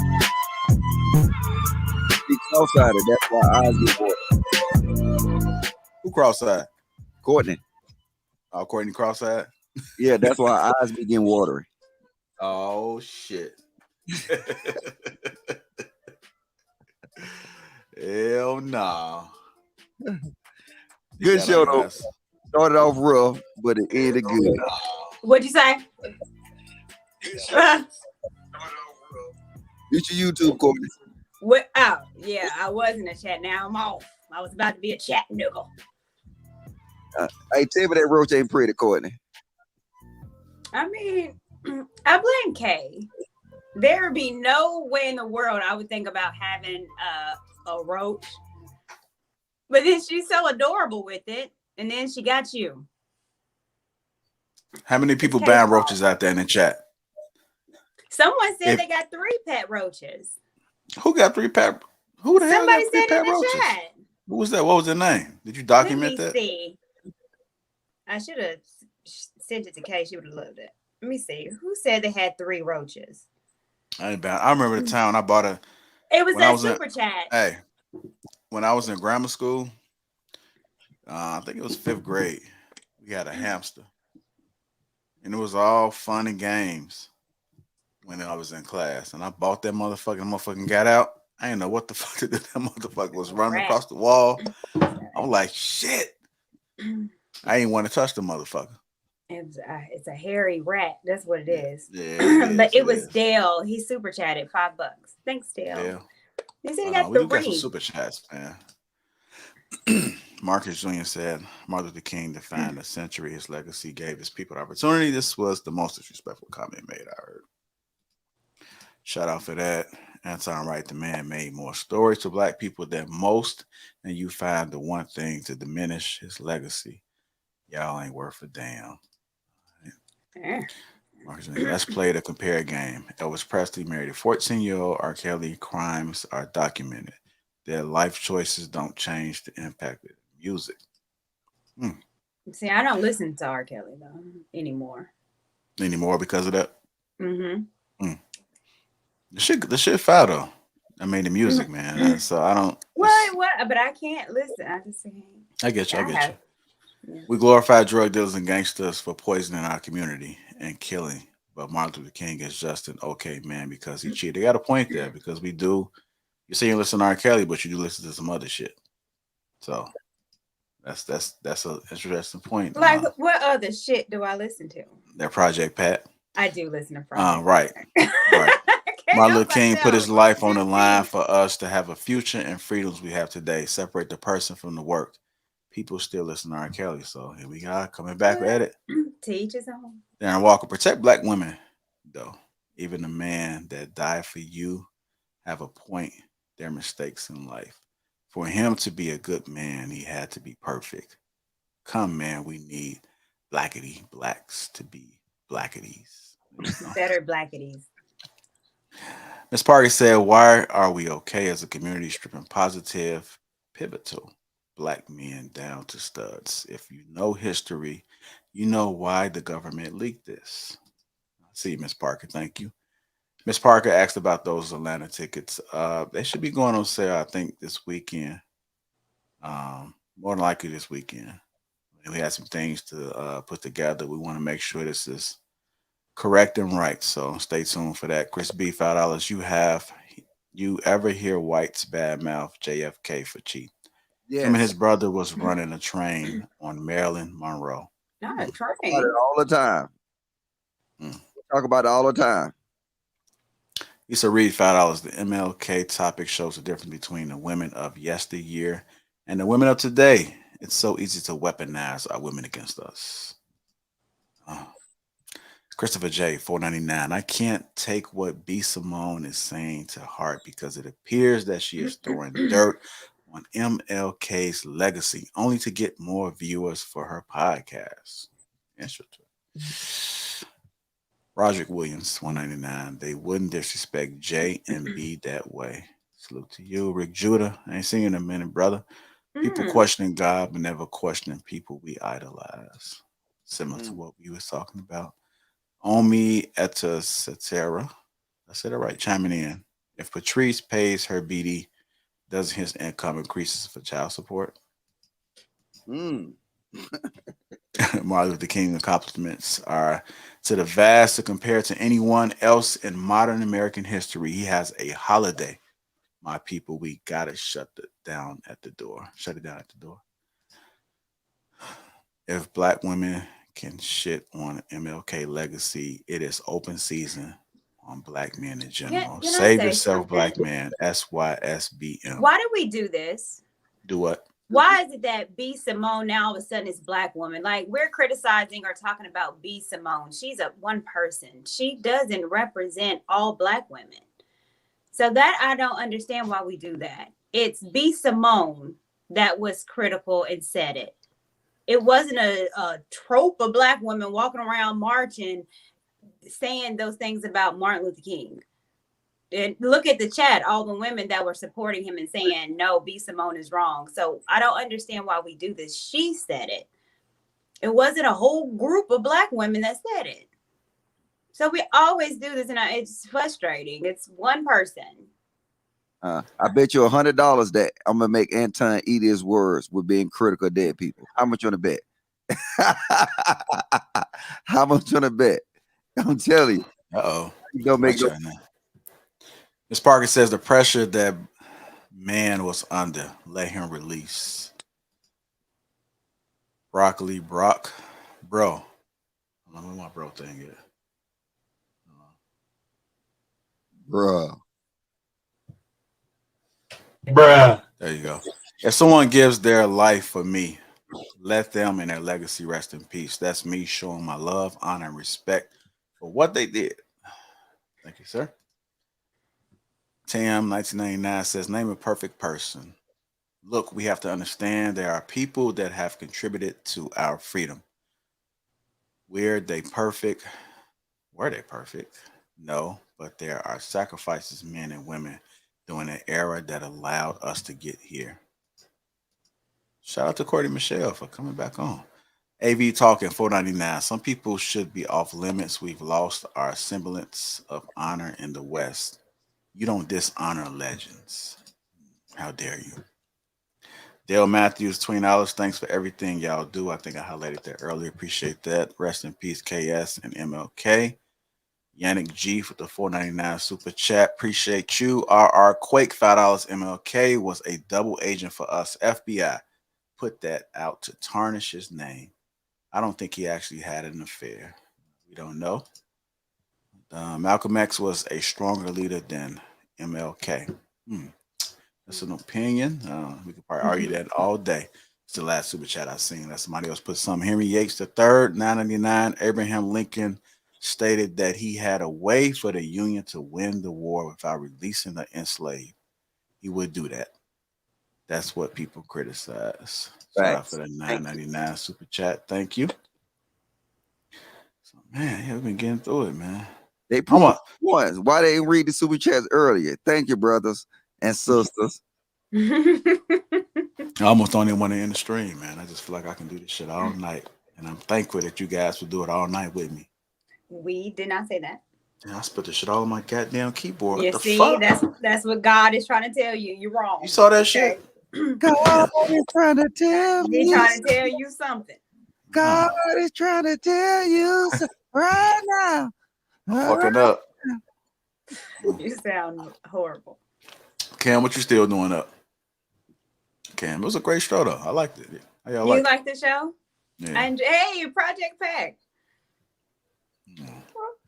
Chicken. Hey, y'all stay Boy, behind. please. I want y'all to stay on real quick. Appreciate y'all. Hit that like button. Hit that super chat.